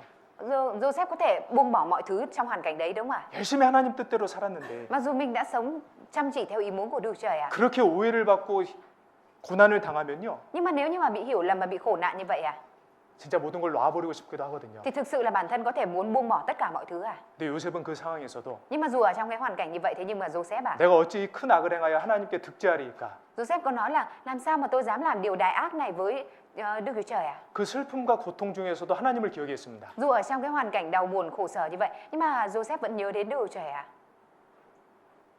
그러니까 우리가 마음이 슬플 때에 고난 중이에요. 더 하나님의 일을 힘써야 되는 거예요. Bởi vậy nên dù ở trong nỗi đau buồn, khổ sở thì chúng ta càng cần phải gắng sức vào trong việc của Đức Trời hơn ạ. 슬픔과 고난 중에 있는 분들이 계시다면 하나님께 더욱 순종해 보십시오. Nếu như mà có người nào đang ở trong nỗi đau buồn và khốn khổ ạ, thì hãy càng dựa dẫm vào Đức Trời hơn ạ. 더 적극적으로 교제에 참여해 보십시오. Càng hãy tham gia tích cực vào trong sự thông công hơn ạ. 더 적극적으로 하나님의 일에 힘써 보십시오. Hãy càng gắng sức ở trong công việc của Đức Trời hơn ạ. 봉사를요 더 적극적으로 한번 해보세요. Mọi người hãy thử phục vụ một cách tích cực hơn đi ạ. 하나님께서 그 마음을 보십니다. Đức Trời sẽ nhìn vào tấm lòng đó ạ. 하나님이 그 마음을 아십니다. Đức Trời biết tấm lòng đó ạ. 어려움 중에 순종하는 그 마음을요 하나님이 귀하게 Cái 여기십니다. tấm lòng vâng phục dù ở trong đau khổ ạ, Đức Trời sẽ xem là quý báu ạ. 그리고 한나는 하나님께 기도했습니다. Và Anne thì đã cầu nguyện với Đức Chúa Trời ạ. 여기 사무엘상 1장 10절입니다. Chúng ta cùng mở sách Sa-muel nhất đoạn 1. 10절이요. Câu 10 ạ. 같이 읽어볼까요? Câu 10 chúng ta cùng đọc ạ. Tâm hồn 한나가 An-ne 마음이 sầu khổ, 괴로워서 bà vừa 여호와께 cầu khẩn Đức 기도하고 Giê-hô-va vừa 통곡하며 tuôn tràn nước mắt.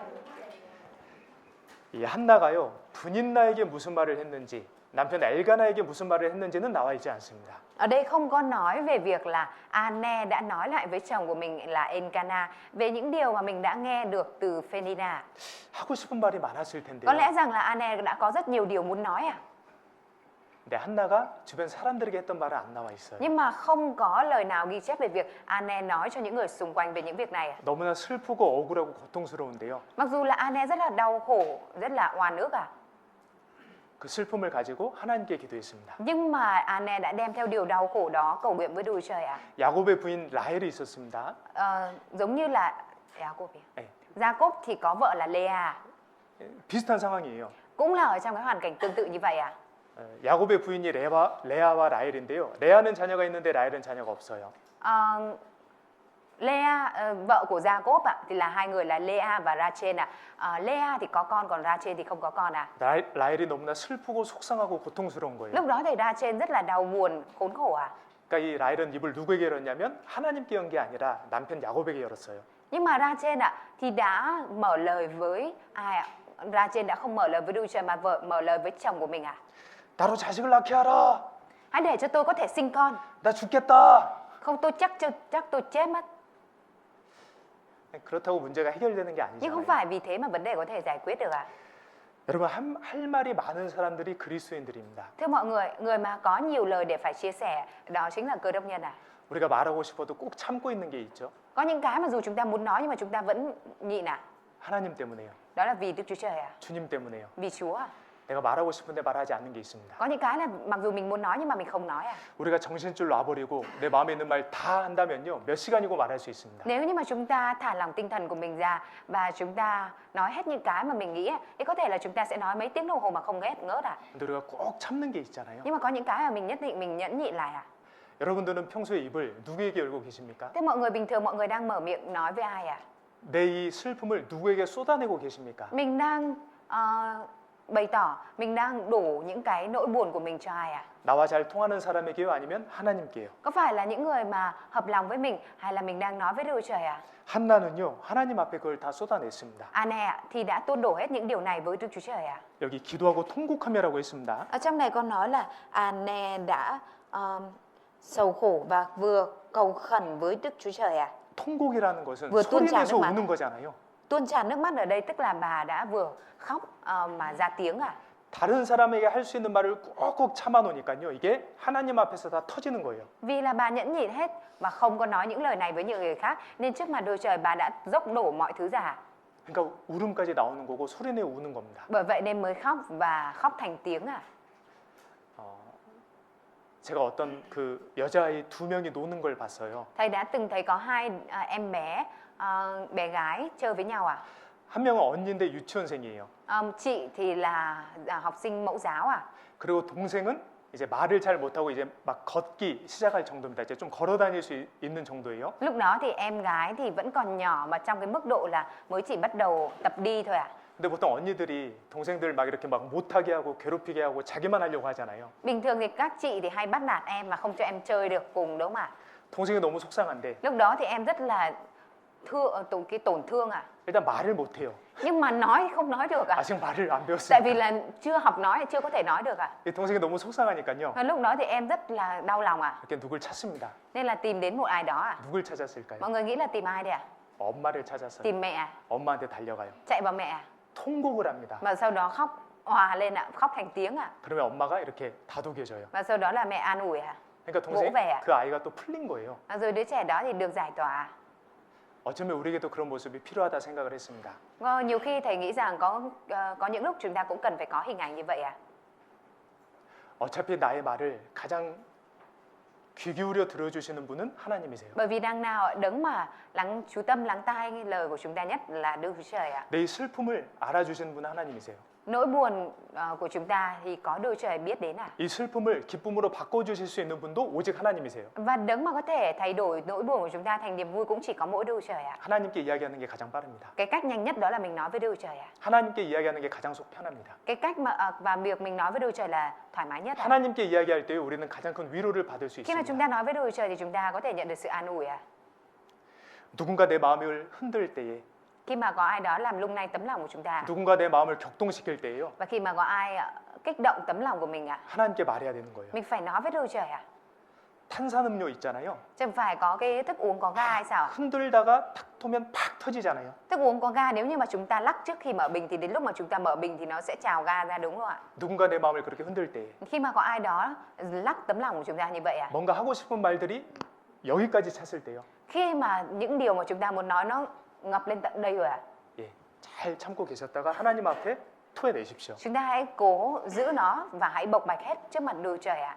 우리가 사람들에게 위로를 받으면 하나님께 위로받을 만한 게 없습니다. Nếu như chúng ta nhận sự an ủi từ con người thì không còn mấy cái để chúng ta nhận sự an ủi từ Đức Chúa Trời nữa. 통곡이 나오지 않습니다. Sẽ không có cái sự khóc lóc đớn đau nữa ạ. 15절에요. Câu 15 ạ.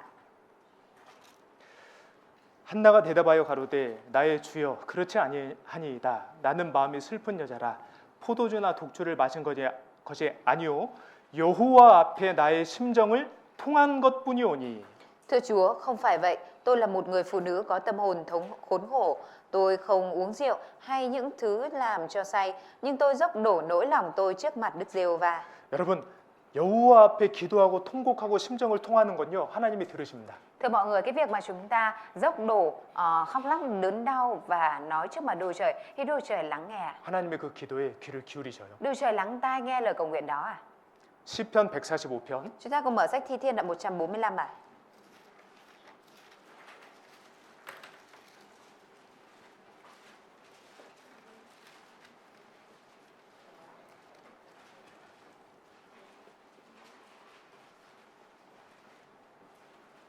18절입니다. Câu 18 ạ.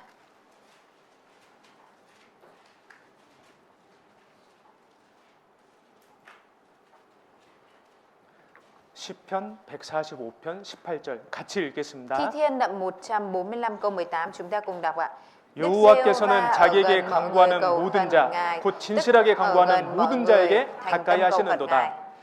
참 우리 하나님은 사랑이 크신 게요. Đức Chúa Trời của chúng ta là đấng có tình yêu thương rất to lớn ạ. 저는 이 모든 자라는 단어가 너무 좋아요. Thầy rất là thích cái câu đó là mọi người ạ. 왜냐하면 하나님께서 기도를 들어주신다라는 것은 특별한 혜택 중에서도 아주 특별한 혜택입니다. Bởi vì cái việc mà có thể cầu nguyện với Đức Chúa Trời và Đức Chúa Trời lắng nghe thì đó là một trong những cái ưu đãi lớn nhất ạ. 원래 특별한 혜택은요 특별한 사람들만 누릴 수 있어요. Cái ưu đãi thì thường là chỉ dành cho những người đặc biệt thôi ạ. 이 세상에서는요. Ở trên thế gian này ạ. 돈 많아야 비행기 1등석 탈 수 있습니다. Phải có nhiều tiền ạ thì mới có thể là đi cái hạng thương gia.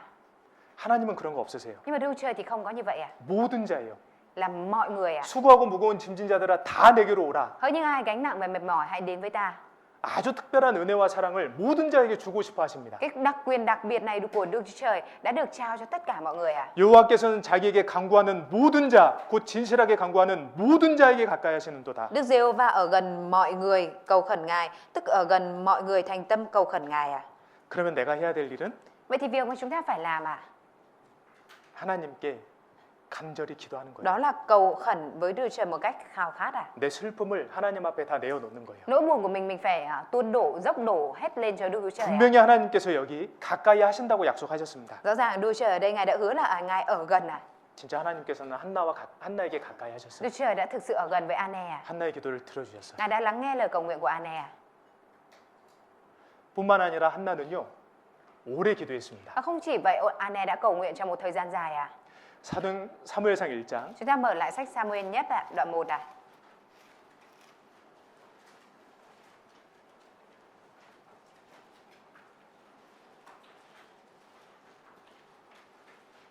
(12절입니다) Câu 12 ạ.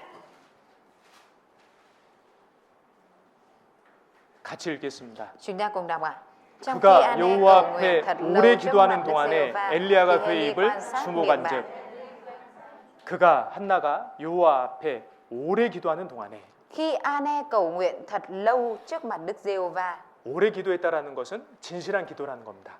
Cầu nguyện thật lâu có nghĩa là cầu nguyện một cách chân thực à? 진실한 기도입니다. Lời cầu nguyện chân thực đấy à? 간절한 기도입니다. Lời cầu nguyện khao khát đấy à? 믿음의 기도입니다. Lời cầu nguyện của đức tin đấy à? 내가 어떤 기도 제목을 계속 가지고 계속 기도하고 있다면 그건 진실한 거예요. Nếu như mà mình đang cầu nguyện cùng với một cái đề mục trong thời gian dài thì đó là cái lời cầu nguyện chân thực à? 게다가 아이가 없는데도 Thêm vào đó à? 아이가 생길 만한 그런 징조가 없는데도 불구하고 하나님 앞에 오래 기도했습니다. Anne đã cầu nguyện với Đức Trời trong thời gian rất lâu mặc dù là không có một cái dấu hiệu nào của việc là có thể có con à? 하나는 정말 하나님을 신뢰했습니다. Anne đã thực sự tin cậy vào Đức Trời à? 정말 믿음이 있었어요. Thực sự Anne có đức tin à? 시편 40편입니다. Chúng ta có mở sách Thi Thiên đoạn 40 à? Thi Thiên đoạn 40 à? 1절 Câu 1 à?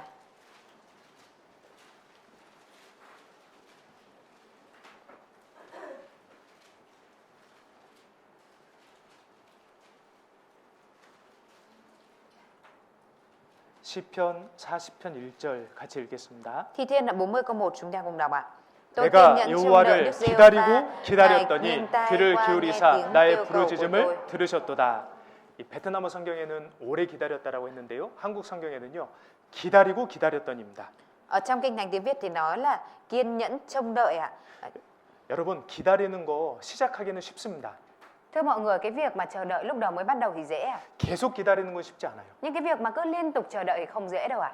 기도 응답이 없는데도 불구하고 계속해서 기다리면서 기도하는 것은 더 어렵습니다. Cái việc mà chờ đợi cầu nguyện và chờ đợi ạ, nhưng mà lại không thấy kết quả thì cái việc chờ đợi tiếp là cái việc không dễ tí nào ạ. 믿음이 있어야 기다릴 수 있고요. Phải có đức tin thì mới có thể chờ đợi được ạ. 간절해야 기다릴 수 Phải 있습니다. có lòng khao khát thì mới có thể chờ đợi được ạ. 내가 여호와를 기다리고 기다렸더니 Tôi kiên nhẫn trông đợi Đức Giê-hô-va. 여기 앞에 기다리고는 내 육신이 나라는 사람이 기다릴 수 있는 그 한계예요.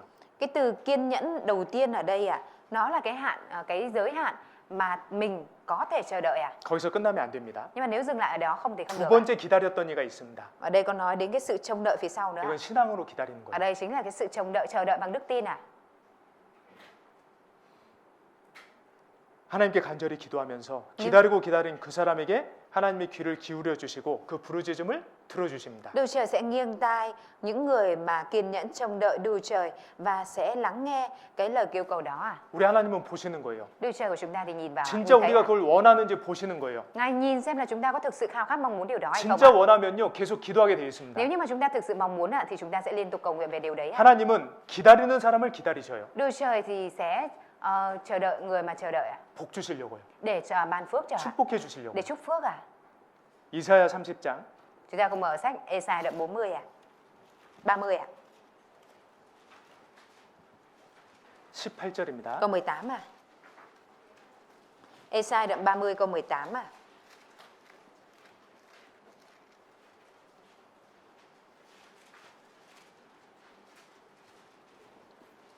이사야 30장 18절입니다. Ê-sai đoạn 30 câu 18 à.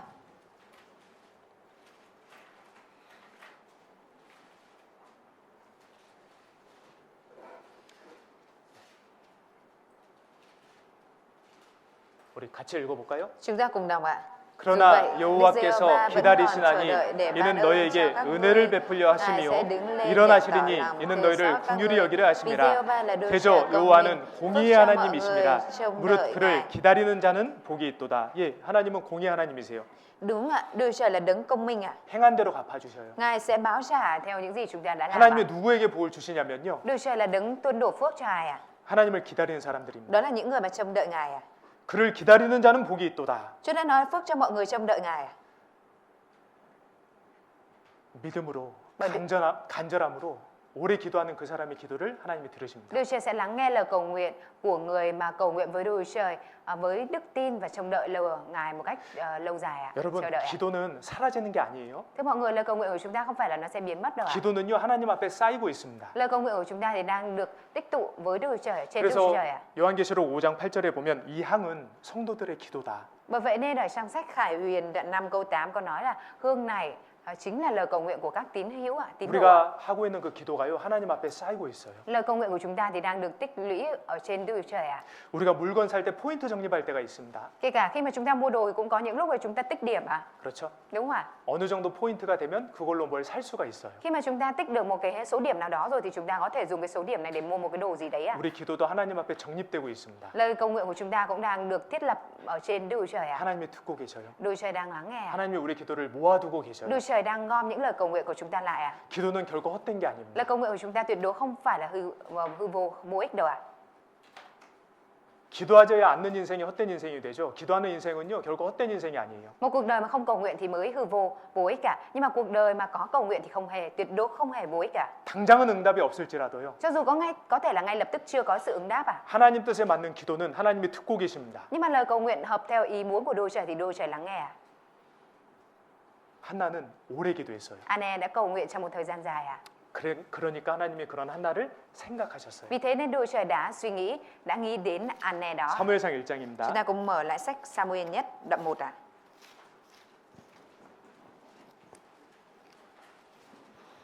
19절. câu 19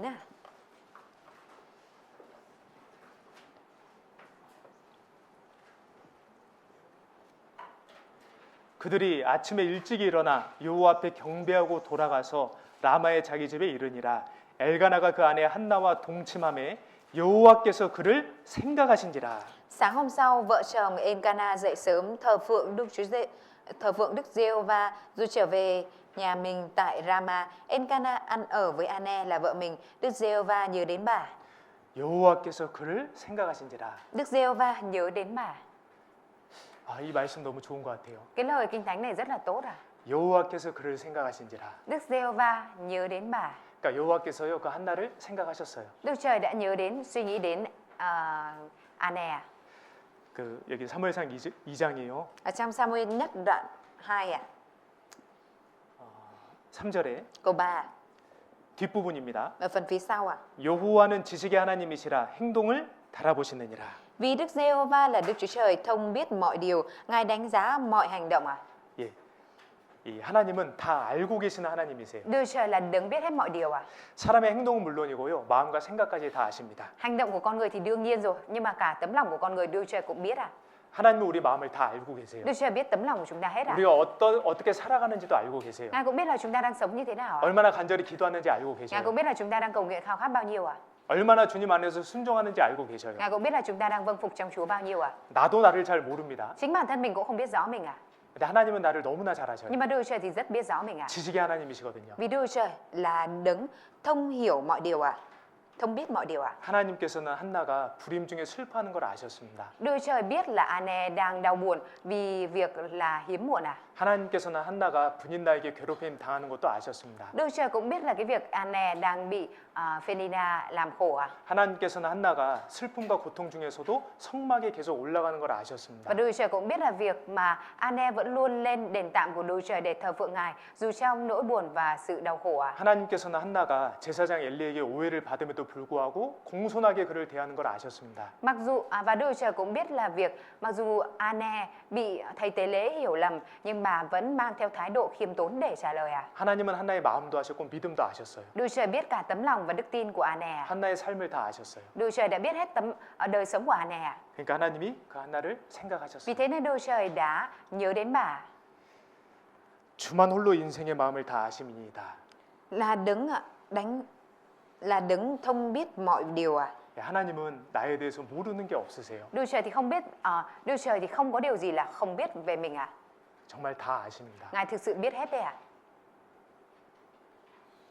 여호와께서 그를 생각하신지라. Đức Giê-hô-va nhớ đến bà 한나가 어려움 중에서도 하나님을 신뢰함으로 하나님 앞에 기도하고 통곡하는 걸 아셨습니다. Đức Trời biết là dù Anne ở trong nỗi thống khổ đau đớn nhưng bà vẫn cầu nguyện với Đức Trời và chờ đợi à? 한나가 하나님을 신뢰함으로 오래 기도하는 것도 아셨습니다. Đức Trời cũng biết là bởi vì lòng tin cậy Đức Trời mà Anne đã chờ đợi Đức Trời trong thời gian dài à? 예, 한나가 슬픔 중에서도 성막에 올라가서 하나님께 경배드리는 것도 다 아셨습니다.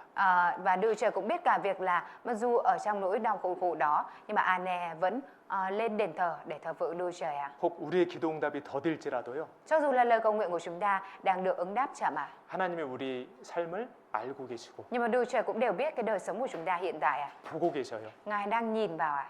너무 슬퍼하거나 낙심하지 Ngài 마세요. đang dõi theo ạ. Vì thế nên chúng ta cũng đừng buồn và nản lòng quá ạ. 이사야 40장입니다. Chúng ta cùng mở sách Ê-sai đoạn 40 ạ.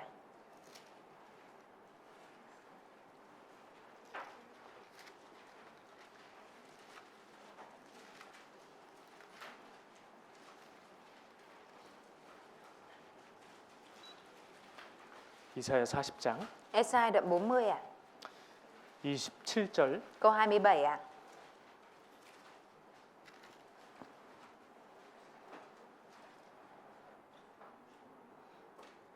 야곱아 내가 어찌하여 말하며 이스라엘아 내가 어찌하여 이르기를 내 사정은 여호와께 숨겨졌으며 원통한 것은 내 하나님에게서 수리하심을 받지 못한다 하느냐.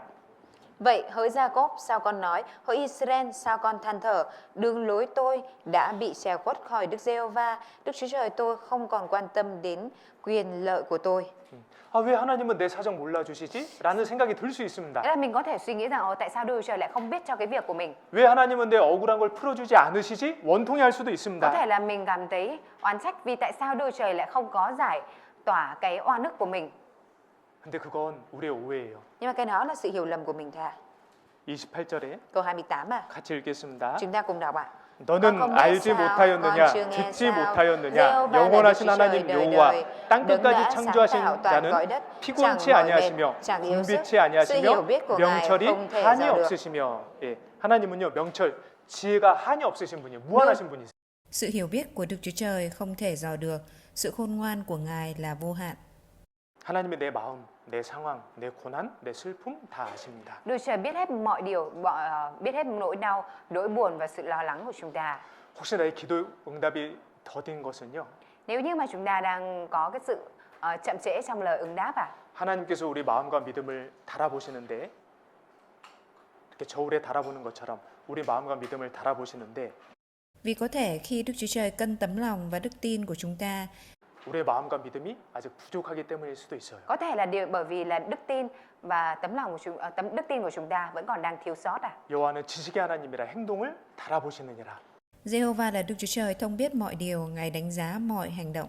하나님 사랑의 눈으로 너를 어느 때나 바라보시고 하나님 인자한 귀로서 언제나 너에게 기울이시니 어두움에 밝은 빛을 비춰주시고 너의 작은 신음에도 응답하시니 너는 어느 곳에 있든지 주를 향하고 주만 바라볼지라.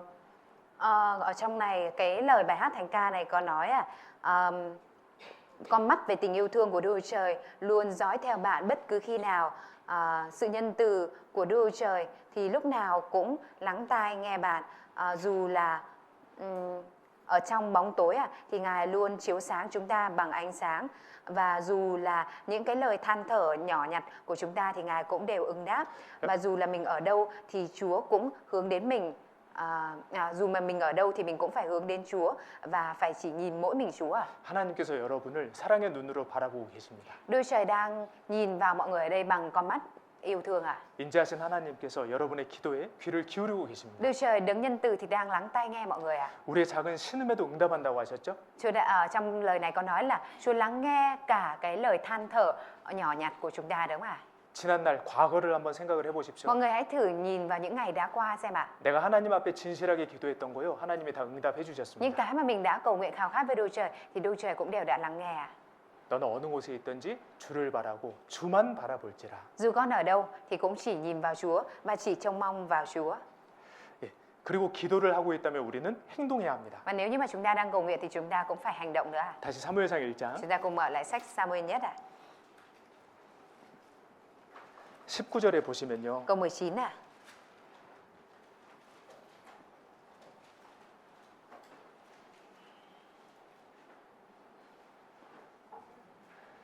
그들이 아침에 일찍 일어나 여호와 앞에 경배하고 돌아가서 라마의 자기 집에 이르니라. 엘가나 그 아내 한나와 동침함에 여호와께서 그를 생각하신지라.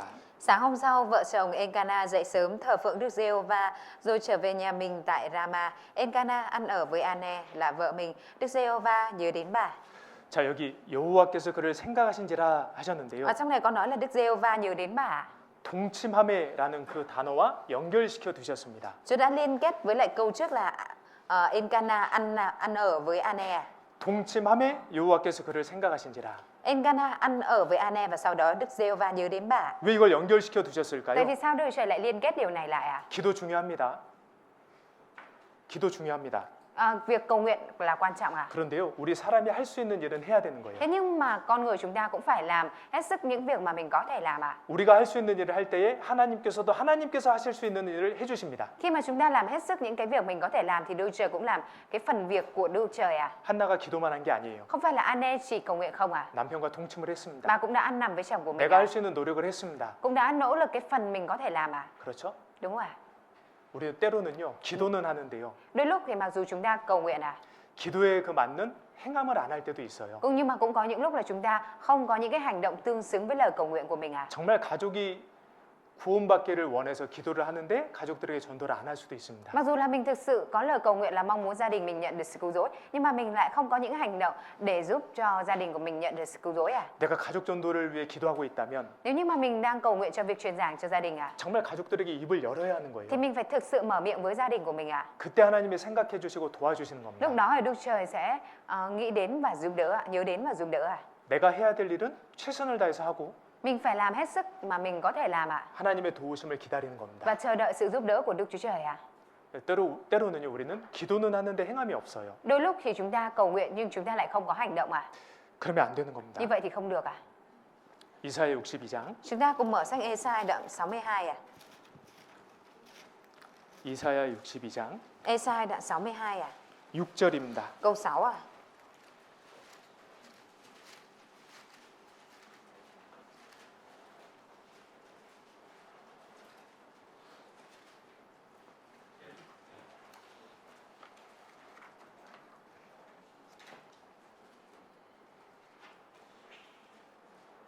이사야 62장 6절. Ê-sai đoạn 62 câu 6 à. 예루살렘이여 내가 너의 성벽 위에 파수꾼을 세우고 그들로 종일 종야에 잠잠치 않게 하였느니라. 너희 여호와로 기억하시게 하는 자들아 너희는 쉬지 말며. Hỡi Jerusalem, trên các tường thành ngươi ta đã đặt lính canh, suốt cả ngày đêm họ sẽ không bao giờ nín lặng. Hỡi những kẻ nhắc nhở Đức Giê-hô-va, đừng nghỉ ngơi chút nào. 7절에 Câu 7 à. 또 여호와께서 예루살렘을 세워 세상에서 찬송을 받게 하시기까지 그로 쉬지 못하시게 하라. Cũng đừng để Ngài nghỉ ngơi cho đến khi Ngài tái lập Jerusalem và dùng nó làm sự ca ngợi trong khắp đất. 6절과 7절을 요약을 하면 너희는 쉬지 말며 그로 쉬지 못하시게 하라입니다. Nếu như tóm lược lại câu 6 và câu 7 đó chính là các con đừng nghỉ ngơi chút nào, cũng đừng để Ngài nghỉ ngơi. 정말 하나님께서 나에게 역사해 주시기 원한다면 Nếu như mình thực sự mong muốn là Đức Trời làm việc cho mình à, 나도 쉬지 말아야 되는 thì 거예요. mình cũng đừng nghỉ ngơi à. 우리가 쉬지 않을 때에 우리가 할 수 있는 일을 할 때에 하나님께서도 쉬지 않고 그 일을 해주십니다. Khi chúng ta không ngừng nghỉ, chúng ta làm phần việc của mình có thể làm, thì Đức Trời sẽ cũng không ngừng nghỉ và làm cho chúng ta, giúp đỡ chúng ta. 그래서 기도는 끝이 아니라 시작이에요. Bởi vậy nên lời cầu nguyện không phải là kết thúc mà là sự bắt đầu à. 기도하고 내가 할 수 있는 일을 행하는 거예요. Mình phải cầu nguyện và làm những phần việc mà mình có thể làm à. 아시겠죠? Mọi người biết chưa ạ?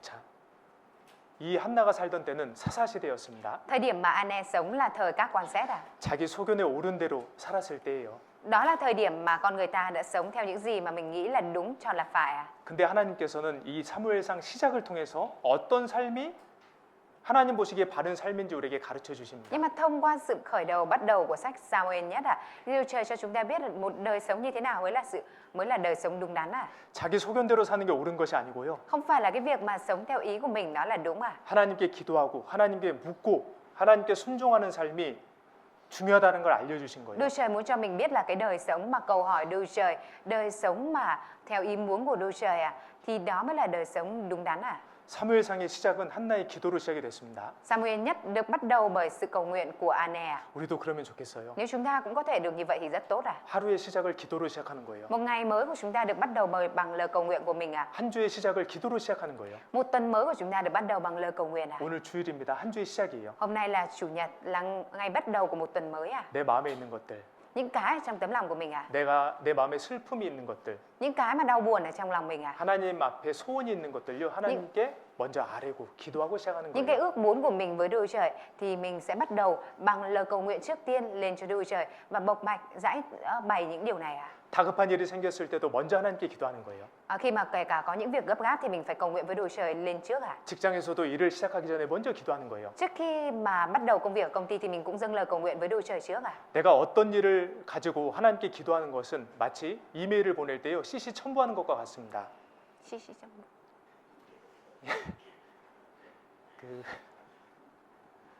그러니까 직장에서 이메일로 업무를 보잖아요. Cái việc mà chúng ta trước khi mà bắt đầu bất cứ một công việc nào đó mà chúng ta cầu nguyện với Đức Chúa Trời thì giống như còn tốt hơn cái việc là bình thường thì chúng ta khi mà làm việc chúng ta sẽ gửi mail đúng không ạ? 자, 예를 들면 제가 우리 투이자매님과 일을 하고 있습니다. Ví dụ như thầy đang làm việc với người chị em Thúy 제가 투이자매님에게 이렇게 해주세요라고 이메일을 보내요. Thầy gửi email cho người chị em Thúy là hôm nay người chị em làm như thế này cho thầy. 근데 이 일에 연관된 사람들이 있잖아요. Nhưng mà chẳng phải là cũng có những cái người mà liên quan với công việc này nữa hay 그럼 sao 그 ạ? 일에 연관된 사람들이 어떻게 일이 진행되는지 알 수 있도록 이메일에요. CC라고 해서 그 받는 사람들을 추가하는 게 있습니다. Nếu vậy thì mình sẽ phải đồng thời chia sẻ cái mail này cho những người khác nữa để người ta cũng biết là cái công việc này là đang được tiến hành đến đâu, thì ở trong cái phần gửi mail thì nó sẽ có cái phần là thêm những cái người nhận 우리 어머니 자매님들 죄송합니다. Thầy xin lỗi các bà mẹ. 좀 어려운데 이게. Cái này nó sẽ hơi khó 아무튼 그런 게 있거든요. Tóm lại thì nó có cái phần mà chia sẻ cho nhiều người có thể nhận và xem được cái mail đấy 제가 예전에 하이증 구찌에 가가지고 집회를 한번 한 적이 있는데요. Hồi xưa thì thầy cũng có từng lần là đến tổ chức hội thảo kinh thánh ở Hải Dương và Củ Chi 구글을 모르시는 거예요. Lúc đó ở đấy thì mọi người không biết Google 좀 난감했었습니다. Nên lúc đó thầy cũng rất là rối 아무튼 내가 어떤 일을 놓고 하나님께 기도하는 것은요. Tóm lại khi mà mình có công việc nào đó và mình cầu nguyện với Đức Chúa Trời trước tiên 그 하나님께 이 일을 보고 드리고 하나님의 도우심을 바라는 겁니다. Đó là việc mình báo cáo với Đức Chúa Trời và trông đợi vào sự giúp đỡ của Đức Chúa Trời 그러면 내 일이 하나님의 일이 되는 거예요. Như vậy thì công việc của mình sẽ trở thành công việc của Đức Chúa Trời 어쨌든 한나는요 마음이 슬픈 여자였습니다. Tóm lại thì Anne là một người phụ nữ có tâm thần khốn khổ 어디서도 위로받을 수 없는 여인이었습니다. Là một người phụ nữ không có thể nhận được sự an ủi ở bất cứ đâu 하지만 그녀는 기도했고요. Tuy nhiên Anne thì đã cầu nguyện 하나님을 신뢰했고요. Anne đã tin cậy Đức Chúa Trời 결국 하나님의 기도 응답을 Và 받았습니다. cuối cùng thì Anne đã nhận được sự ứng đáp trong lời cầu nguyện 하나님께서 그녀의 마음의 슬픔을 기쁨으로 Đức 바꿔주셨습니다. Trời đã thay đổi nỗi buồn trong lòng của Anne thành niềm vui 그래서 사무엘상 2장을 보면 Ở trong sách Samuel nhất đoạn 2 한나가요 즐거워하면서 하나님께 기도합니다. Trong đó có nói việc là Anne vừa cầu nguyện với lòng vui mừng 우리 슬픈 마음을 기쁘시게 해주실 수 있는 분은 오직 하나님뿐이십니다. Đấng mà có thể thay đổi nỗi buồn trong tấm lòng của chúng ta thành niềm vui chỉ có duy nhất Đức Chúa Trời thôi 예, 마지막 말씀 찾겠습니다. Chúng ta sẽ cùng 빌립보서 tìm câu cuối 4장입니다. cùng sách Philip đoạn 4 빌립보서 4장 Philip đoạn 4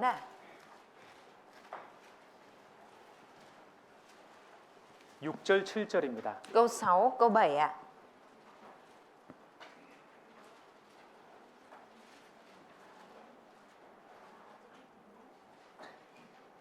같이 읽겠습니다. Chúng ta cùng đọc Đừng lo lắng 아무것도 gì cả, 염려하지 말고 nhưng trong mọi sự 오직 hãy 모든 dùng 일에 lời cầu nguyện 기도와 này xin 간구로 cùng mọi 너희 sự tạ 구할 ơn 것을 mà trình 감사함으로 dâng những 하나님께 nhu cầu 아뢰라. của mình cho Đức 그리하면 Chúa Trời. 모든 Sự 지각에 bình 뛰어난 an của Đức 하나님의 Chúa Trời 평강이 vượt trên 그리스도 mọi 예수 sự hiểu 안에서 biết 너희 sẽ 마음과 gìn giữ 생각을 lòng 지키시리라. và trí anh em trong Đấng Christ Jesus. 아무것도 염려하지 말고 Ở đây có nói đừng lo lắng gì cả, 모든 일에 기도와 간구로 감사함으로 하나님께 아뢰라. nhưng trong mọi sự hãy dùng lời cầu nguyện này xin cùng sự tạ ơn mà trình dâng những nhu cầu của mình cho Đức Chúa Trời. 아니 문제가 해결되지 않았는데 어떻게 감사함으로 하나님께 기도할 수 있을까요? Vấn đề thì chưa được giải quyết thì làm sao mà mình có thể dâng lời cảm tạ mà cầu nguyện lên Đức Chúa Trời được 문제는 여전히 그대로 있는데요. Vấn đề nó vẫn còn nguyên ở đây 근데 어떻게 하나님께 감사함으로 기도할 수 있을까요? Nhưng mà làm thế nào để mình có thể dâng lời cảm tạ mà trình dâng cầu nguyện lên cho Đức Chúa Trời 이런 겁니다. Đó là như thế này đấy 내가 불치병에 걸렸어요.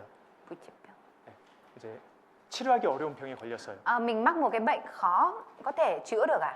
근데 베트남에도 한국에도 이 병을 치료해 줄 사람이 없어요. Nhưng mà kể cả ở Hàn Quốc hay ở Việt Nam thì cũng không có thể có người mà chữa được cái bệnh này cho mình à? 근데 미국에 이 불치병을 잘 고치는 의사가 있는데 Nhưng ở bên Mỹ có một người chữa cái bệnh này rất là giỏi ạ. 내 사정을 알고 Người này biết cái sự tình của mình à? 나에게 연락을 준 거예요. Và đã liên lạc cho mình à? 김남호 씨, 제가 한 달 뒤에 베트남 가서 고쳐줄게요. Sáng ngày 1 tháng sau thì tôi sẽ đến Việt Nam và tôi sẽ chữa cho anh. 그러면 내 병은 아직 그대로 있거든요. Bệnh của tôi thì nó vẫn còn ạ. 근데 안심할 수 있어요. Nhưng mà tôi có thể yên tâm à? 아, 이제 전문가가 와서 고쳐주니까. Vì tôi biết rõ là bây giờ sắp tới là chuyên gia sẽ đến và chữa cho tôi à? 그죠? Đúng không ạ? 예. 우리 하나님은요, 지식의 Đức 하나님이십니다. Chúa Trời của chúng ta là Đức Chúa Trời của mọi sự, thông hiểu mọi sự à? 모르시는 게 없으세요. Không có điều gì là Ngài không biết à? 더 놀라운 것은 하나님은 사랑의 하나님이세요. Và một điều kinh ngạc hơn nữa đó là Đức Chúa Trời của chúng ta là Đức Chúa Trời của tình yêu thương à? 나를 너무나 사랑하세요. Ngài là đấng rất yêu thương chúng ta. 독생자를 주실 만큼 나를 Ngài 사랑하세요. đã yêu thương mình cho đến mức mà ban con một của Ngài cho mình ạ. 그 하나님께서 내 기도를 듣고 계십니다. Nhưng mà Đức Chúa Trời đó lại đang lắng nghe chính lời cầu nguyện của chúng ta. 그러니까 미리 감사하고 기뻐할 수 있는 Nên 거예요. là chúng ta có thể cảm tạ trước về cái điều mà Ngài sẽ lắng nghe. 염려 때문에 불안해하지 않고 Mình không có phải cần lo lắng, lo âu về những cái điều này ạ. 또 고난 때문에 슬픔이 있을 수 있지만 하나님께 기도드리면 우리 마음과 생각을 지킬 수 있습니다. Dù mình có thể buồn vì khổ nạn, nhưng nếu mình cầu nguyện với Đức Chúa Trời thì chúng ta có thể giữ được tấm lòng và suy nghĩ. 여러분 하나님께서 우리 마음과 슬픔을 다 아십니다. Thưa mọi người, Đức Chúa Trời biết hết những nỗi đau đớn, buồn đau ở trong lòng của chúng ta. 우리를 늘 생각하고 계십니다. Đức Chúa Trời thì luôn suy nghĩ đến chúng ta. 슬픔 때문에 낙심하지 마시고요. Nên là mình đừng có nản lòng vì nỗi buồn quá. 한나가 하나님께 끝까지 매달렸던 것처럼 Giống như việc Anne đã bấu víu lấy Đức Chúa Trời cho đến cùng à. 하나님께 끝까지 매달리셔서 그 슬픔을 해결하시길 바랍니다. Rất là mong rằng mọi người có thể bám lấy Đức Chúa Trời cho đến cùng để có thể giải tỏa cái nỗi đau buồn của mình ạ. 우리 하나님이 살아 계십니다. Đức Chúa Trời của chúng ta là đấng hằng sống à. 기도하고 Chúng ta 마치겠습니다. cùng cầu nguyện ạ. 하나님 감사합니다. Chúa ơi, 저희를 chúng con 구원해 주심에 너무나 Chúng 감사드립니다. con xin dâng lời cảm tạ Chúa vì Ngài đã cứu vớt chúng con. 저희 마음을 알아주시고 또 저희 삶을 인도해 주심도 Chúng 감사드립니다. con cảm tạ Chúa vì Ngài biết đến tấm lòng và dẫn dắt đời sống của chúng con. 저희 마음에 슬픔이 있을 때에 오직 하나님 앞으로 나아갈 수 있도록 도와주시옵소서. Nguyện xin Chúa Ngài giúp đỡ để khi mà chúng con lòng có nỗi đau buồn, chúng con vẫn luôn đến với Đức Chúa Trời trước. 한나의 믿음을 저희도 가질 수 있도록 도와주시옵소서. Nguyện xin Chúa Ngài giúp đỡ để cho chúng con có thể mang theo đức tin giống như Anne. 하나님의 영광과 기쁨을 위한 이 간절한 소원들을 주께서 친히 이루어 주시기를 간구드립니다. Nguyện xin Chúa Ngài đích thân thực hiện những ý muốn mà làm đẹp lòng, vui lòng Chúa. 우리 주 예수 그리스도 이름으로 Và chúng 기도드렸습니다. con thành kính cầu nguyện nhân danh Đức Chúa Giêsu Christ. 아멘.